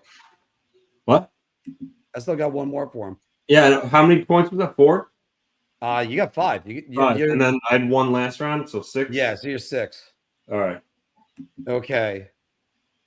And hold on, let me just get that opening up. I need 3 to tie you, Mark. Yep. And I think you'll get it right here. This DP. this guy is a little bit of a layup. I thought this would be the difficult one. Instead, he's going to be the easy one. You ready? Yep. Jeff Friesen. Ooh. Ducks. 1. Sharks. 2. Penguins. Nope. Flyers. Nope. Canucks. Nope. Senators. Nope. Hurricanes. Nope. Maple Leafs. Nope. 3 seconds. Canadians. Nope. Wild. And time. You had the Sharks and the Ducks. Sharks Jeff and the Friesen Devils. won the Stanley Cup with the New Jersey Devils. Calgary. He also played for the Washington Capitals and the Calgary Flames. So you finish right now with 6 and now 8 with those 2 that are added on. Okay. Anthony, what do you got for Phil? Is he ready? Go ahead, Ant. All right. Let me pull the first player up then. All right. And Phil, I got the timer. I will wait for the first name. Whatever, Ant. All right. Let me just verify he hit 1, 2, 3, 4. Yeah, 6 teams. All right. Mark, you said you have the timer? Yeah, I got the timer. All right. Tim Jackman. Anaheim. Yep. Toronto. No. St. Louis. No. Philadelphia. No. Pittsburgh. No. Wow. Washington. No. Calgary. Yes. Anaheim. You said Anaheim. 10 seconds. San Jose. No. Fuck. Arizona. Yes. Time.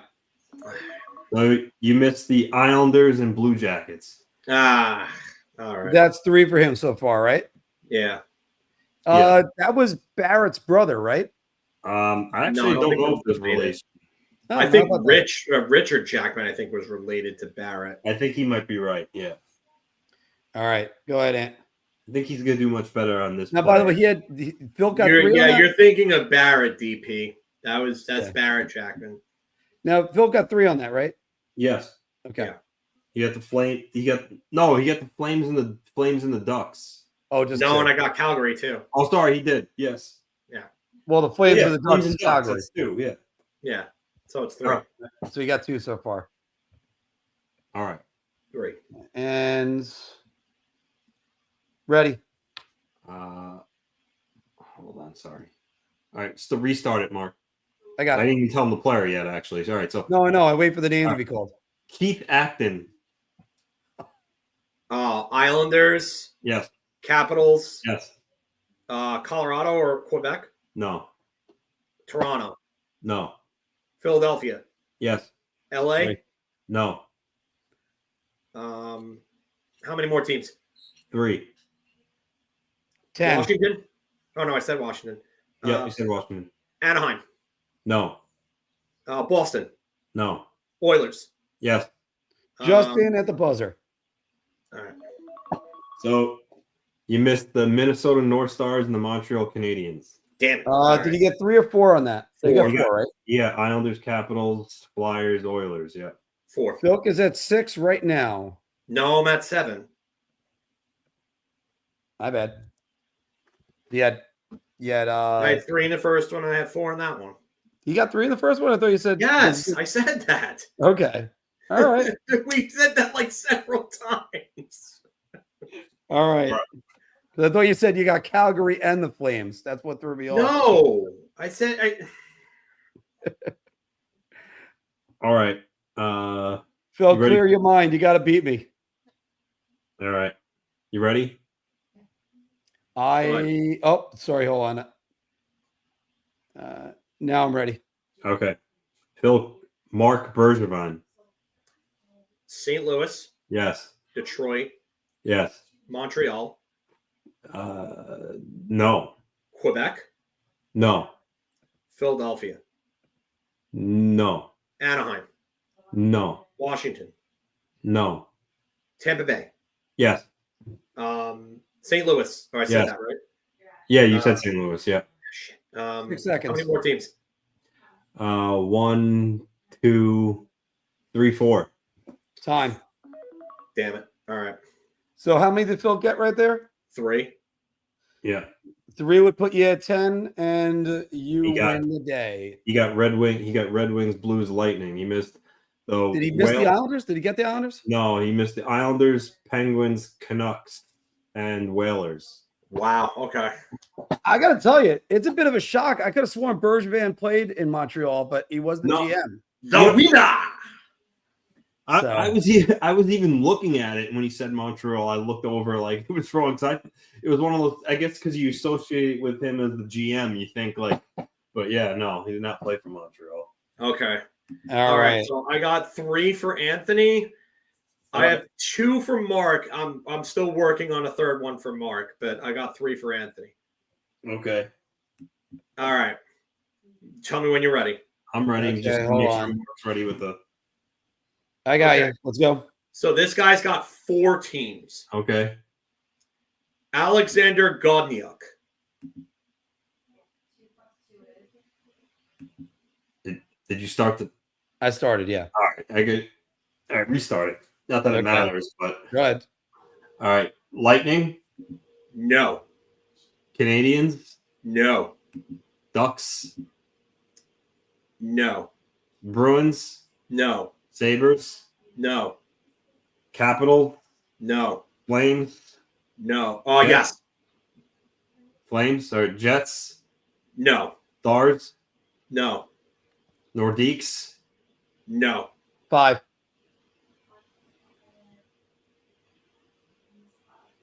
Time. Okay. So Anthony got 1. The other 3 teams were Hartford, Toronto, and Florida.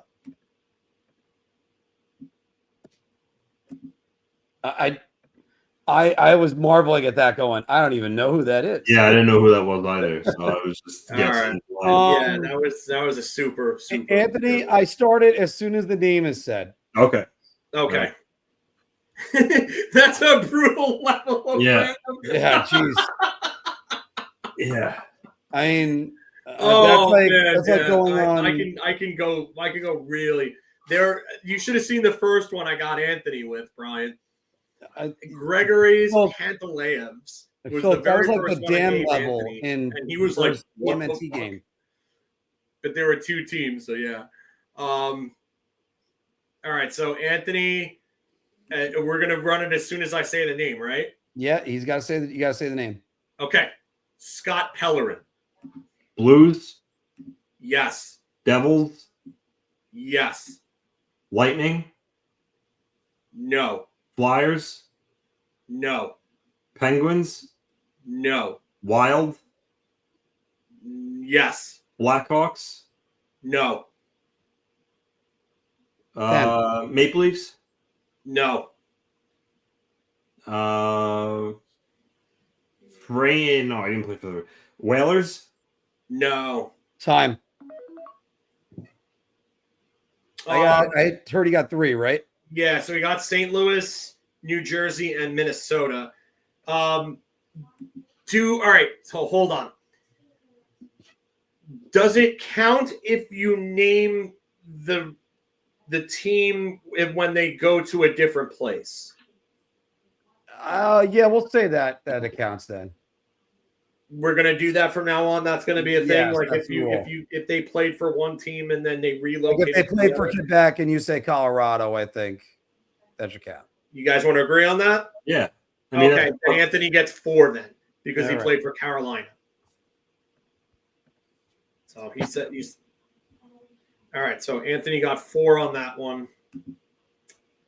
And Anthony, your last one is going to be Drake Berehowski. Maple Leafs, Yes. Flames, No. Whalers, No. Penguins, Yes. Coyotes.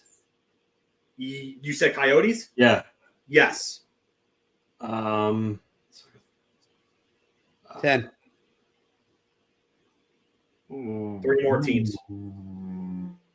Wild, No. Canadians. Time. No, you missed Nashville, Vancouver, and Edmonton. All right. So Anthony got 3 on that? Yeah, you got 3 on that. All right. So 16 points for Anthony now. All right. I am just thinking of one more for you, Mark.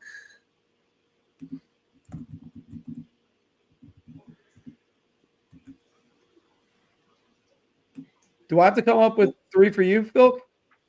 Yeah, come up with 3 if you can. All right. Oh, hurry this on. All right. You want me to get? I got my third one for you, Mark. Do you want me to give you? Yeah, go ahead. Okay. Or unless, if Anthony's got 3 more, I'll have him do. I only set up for 3 today. So Okay. So, Mark, your first one is Darby Hendrickson. Islanders, Yes. Senators, No. Maple Leafs, Yes. Minnesota Wild. Yes. 2 more. Montreal Canadiens. No.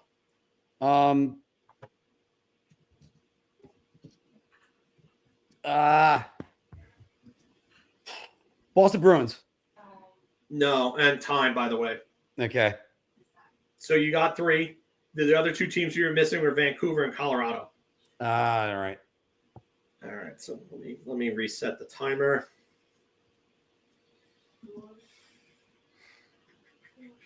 Okay. You ready? Ready. Your next player is Brad Lukowicz. No. Okay. Ready now? Okay. Hold on. Sorry. All right, go now. Okay. Devils. Tampa Bay Yes. Lightning. Yes. The Dallas Stars. Yes. 3 more. Colorado Avalanche / No. Quebec Nordiques. No. No. I know Hartford 2 of them. Whalers. 10 seconds. No. Okay. There's a team I'm missing. Shit. Tap. Islanders, Canucks. Islanders, you know, Canucks, and San Islanders? Jose. He missed. I forgot Okay. he was on the Islanders. All right, Mark. I'm going to start the timer when I say the name. All right. That puts me at 15 now, right? Okay. So I have 3-3. All right. Go ahead. Your last one is Mark Bureau. Oh, Montreal Canadiens. Yes. New York Islanders. No. 4 more teams. Quebec Nordiques. No. Hartford Whalers. No. Oh, shoot. LA Kings. No. 5 seconds. San Jose Sharks. No. California Time. Golden Seals. I No, it was time, and it was you missed. So the one you got was Montreal. You missed Tampa, Calgary, Philadelphia, and Minnesota. I should have known Tampa because so many of them went to Tampa after that. All right, so not a great showing. It puts me at 16 for those 2 rounds. All right, Phil. Anthony, you got 3 more, right? For who? For Phil? You don't. I mean, yeah. If you want, I can. You can't. Actually, I didn't have another 3. So if you got them, yeah. I mean, it's whatever. I thought you were gonna give me 3, Mark. Okay. All right. Give me a second. 'Cause that's the way we do it. Is yeah, I set up with 3. I was running around on that. I don't want to make it too easy for you though. All right, give me a second. Bureau was on Montreal from 96 to 98, 95, 96 to 97, 98, Brian. So if you might be talking about the 1999 Canadiens where they sold everybody off, including Mark Recchi, back to Philadelphia and Vincent Danfus to San Jose. Mark. Yes. I'm gonna text you a player that I want you to give him. All right, good. I'm gonna give him a dose of his own medicine with that ridiculous one that he gave me.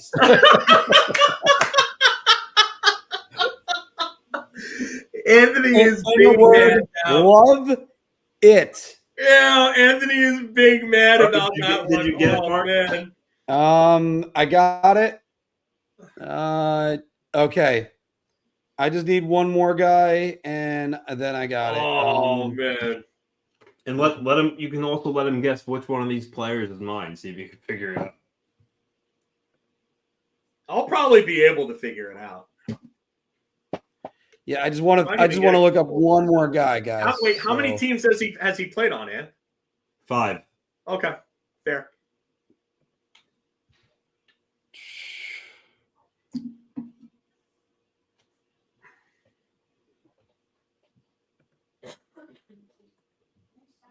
See, I think this guy has got 3. Oh, he does have 4. Okay, good. So he does fit in there. And I try to make it 5 or more personally, but like I said, I want to make sure there's at least 12 points available. All right, Phil, you ready for the first one? All right, go right ahead. Oh, rats. Crap. Hold on a minute. I had all my names ready. And okay. Anthony, ready with the timer? I will tell you 1 second. Timer will start as soon as I say the player's name. I'm ready. Phil, Patrick LeBeau. Montreal. 1. Anaheim. No. Calgary. 2. LA. No. Nordiques. No. Colorado. San Jose. Nope. Washington. Nope. Boston. Nope. Tampa. Nope. Time. He also played for the Florida Panthers and the Pittsburgh Penguins. Oh, man. I went with the wrong expansion team. I thought he was one of those Florida expansion teams. Pittsburgh, I wasn't going to get. All right. Andre St. Laurent. That's Anthony's. That's definitely Anthony's. This Montreal.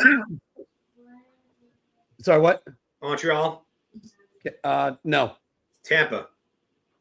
No. Chicago. No. Washington. No. Boston. No. Calgary. No. Columbus. No. Minnesota. No. Islanders. Yes. Edmonton. Detroit, LA, and Pittsburgh. Okay. All right. Yeah, that's definitely Anthony's. Islander draft pick of the 70s. Yeah. You wanted to go way far back with that one. At least I went sometime in our lifetime. Well, this guy is definitely sometime in our lifetime. And a matter of fact, he's still very much involved in the NHL right now. Ready? Okay. Dean Evison. Go. Minnesota. Nope. Dallas. Yes. Washington. Yes. Chicago. No. Edmonton. No. LA. Nope. Hartford. 3. 2 more. Boston. No. Tampa. Nope. LA. Time. San Jose and Calgary were the last 2. Damn it. So, by the way, the funny part about Patrick LeBeau, he had 15 career games played, which is less than any of the other players had in a full season. Okay, so the total games played for the guys that I gave Anthony right now, Drake Barahowski had 549, Scott Pellerin had 536, and Godnyuk had 223. Yeah. And you guys are giving me guys that play 15 games. Well, No, St. Laurent had 644. I gave you Patrick LeBeau, and the funny part is, That's what Phil, I'm saying. Patrick LeBeau. but Phil, I remember that guy. I was shocked when I found out how many games he played. How do you know Patrick LeBeau from 15 games? Mark, I gave you Darby Hendrickson 518, Brad Lukowicz 658, and then Mark Bureau 567. I'll make sure I give you more of them. But all right, I think we're going to have to do a games played requirement. Yeah, I do believe, Phil, you were the top winner today, right? Because yeah, 2%. Anthony's second round was pretty good. I don't know what the totals were. Well, Anthony and I are tied at 16, but Phil, you were 2 on. What'd you get on the last one? Dean Evison. You got 3, right? 3, I believe. So that does put you to 15 total. So I lost. Yeah. So we almost all came up right on that one. Mark. Yes. I don't know why I just thought of this, but just a little trivia question for you. Okay. And I know it's random. I don't know why it just popped in my head now, but what team did Vladimir Malakov never play for, but he got traded to?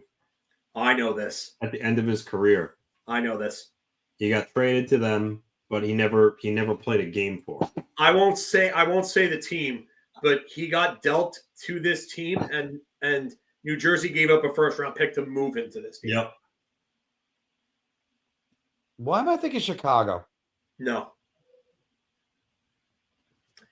I remember this was the 3M debacle from Lou Lamoriello. Yeah. It was the year after the lockout ended. 05-06, they moved him.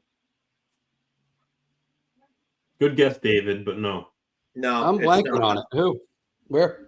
San Jose. Okay. Yeah. And the pick that I think that they gave up to get him, if I remember correctly, was that Nick Petrecki? Let's see. It says David Perron was the pick. David Perron was the pick? Traded from New Jersey Devils with the round 1 pick in the 07 draft, which turned out to be David Perron to San Jose for Alexander Koroluk and Jim Fahey. And they moved that pick to St. Louis. And that was in the trade for – was that the trade for Billy Guerin? That might have been it, because wasn't it? No, he went to Edmonton from New Jersey. No. I'm talking about 06-07. Hold on. I think that might have been Billy Guerin to San Jose, because he went there for a year right before. Yeah, I think that was, yeah. Yep. All right. Yeah, wow. Yes. So February 27, 2007, traded by the St. Louis Blues to the San Jose Sharks for a first-round pick in 2007. Previously acquired, St. Louis selected David Perron, and Jay Barabal and Billy Neiman were also in that trade. Wow. Yeah, I knew. I remember Guerin going to San Jose because then he signed with the Islanders. I remember he was in San Jose, but I think he went. Was it Edmonton then Boston or? No, it was so he went from New Jersey. Then he was traded in the 96-97 season for Jason Arnott. Yeah, that's how Arnott got there, and he went to Edmonton. Yeah, and then he went from Edmonton to Boston for Anson Carter. And then he signed as a free agent with Dallas after the 01-02 season. The word was that the Rangers were going to be in on him. They wanted him. And then they pivoted when they found he was going to sign with Dallas. They signed Bobby Holik to that awful fucking deal. He stayed in Dallas. And then I'll never forget his first practice in Dallas. He fought some prospect. He beat the piss out of this kid too. I remember it being on ESPN News. I saw the fucking highlight. I was like, holy shit. I was like, that's a great first practice. And then welcome to the league, kid. Yeah, not even welcome to the league. Welcome to fucking training camp. He goes to training camp and beats up some kid on the first day. Oh man. And then he got traded from he signed with St. Louis, I believe, after the lockout. I think it was. Yeah. Oh no, it was okay. So he played 1 year in Dallas in 05-06 after the lockout. And then he went and he had a brutal year in Dallas. Oof, man. But Billy Guerin from 98-99 to 2003-2004 was one of the best power forwards in the league. 219 goals and 425 points in 459 games in that span. And one of my favorite lines in the NHL and one of the coolest names for a line, the gas line in Boston in 2001. Billy Guerin, center, and Jason Allison with Sergei Samsonov. And that line was one of the best lines in the NHL in 2001, the 2001 season. I think they were third in scoring, only behind Colorado's Sakic, Tanguay, Hayduk line, which was first, and then Pittsburgh's second line of Straka, Lang, and Kovalev was the number 2001. I could have sworn Jason Allison was with. I guess not. When was he with the Kings? He got traded after that year for Joseph Stumple and Glenn Murray. It's funny because Stumple and Murray were both Bruins previously and then went back to the Kings. Yeah. So Samsonov was one of the fastest skaters I've ever seen. 98 Calder Trophy winner. He was one of the fastest skaters ever. If that guy would have played in today's game, he'd be one of the best players in the league. Yeah. He was a guy that was just at the wrong place at the wrong time. Had a couple of 70-point seasons. That gas line was so good, though. They had every element you needed, and I don't know how the Bruins didn't make the playoffs with that line. I guess Defoe wasn't good enough at that time. But then he ended up having a fucking crazy year in 2002, the next year. But, yeah, Samsonov was so good, man. All right, guys, we're actually going to call it right there right now. It's 4:30 right now. And we've had a hell of a day with you guys. So kind of no Q&A. I know some of the guys were asking to do Puck Doku on Monday, but we weren't trying to do Puck Doku on Monday. Wow, the Securities, I think this is a hit. I think we got a hit on our hands. We just got to fine-tune it a little bit. I really thought that I was called it Patrick Barlow. Patrick LeBeau was on played more games than that. I remember. I just remember from NHL '94. I guess that's all it is. No, I get it too. I get it. I just think that at some point we're probably going to have to friggin' incorporate a games played limit or something. I do think a games played limit, at least try to get 200. Or a minimum, games played minimum. Like I can't use Maxim Golanov. So Rangers, Dallas, Minnesota, Atlanta Thrashers. That one was the next one I was going to say because I know he was a Thrasher. Yeah. Like I could name you like Martin Prochaska. And I always try to get a guy that went through one of the locals. Yeah, that's not a bad idea. Not required, but not a bad idea. Not required, but I just always try to get at least one. That's why I put your three with you because Anthony would have absolutely gotten Lukowicz, and he would have gotten Darby Henderson. I forgot he was an Islander. What? Lukowicz? Yeah, he was an Islander. Yeah. I tried to ease up a little bit, but Anthony, I know Anthony was. I knew that one, that St. Laurent one was. If he's going to do that, I'm going to friggin'. Yeah, the key to evil is definitely using those because you're going to get a lot of guys that played a minimum amount of games and they were in the NHL because of the fact that those expansion teams were just taking almost anybody that was in the IHL or AHL at that time. All right. Well, guys, we got a lot of work we got to do and a lot of things we're going to have to cover. Again, everyone, thanks very much for joining us today. And it's frustrating as all hell being a fan of certain teams right now. And I think if I'm correct, the Rangers do not have a late game. Got Ducks, Bruins tonight, Oilers, Capitals. Geez, there are teams that don't need to win any more than those guys. Flames and Sabres and the Hurricanes of the Wild. Wild have been hot as of recently, but still. And then you got tomorrow night where the Islanders can finish out that road trip strong against the Red Wings. The Devils get the Panthers, and of course the Rangers are going to get their doors blown off by the Colorado Avalanche. Don't worry, everybody. They're great on the road. Yeah. So I'll just leave that one there.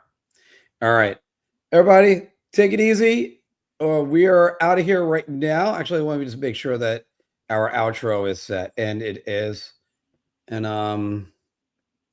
don't forget, of course, to come back to us every single Wednesday. We'll see you soon. And let's get one more look at the graffiti of Big Apple Hockey up there. Talk to you guys later.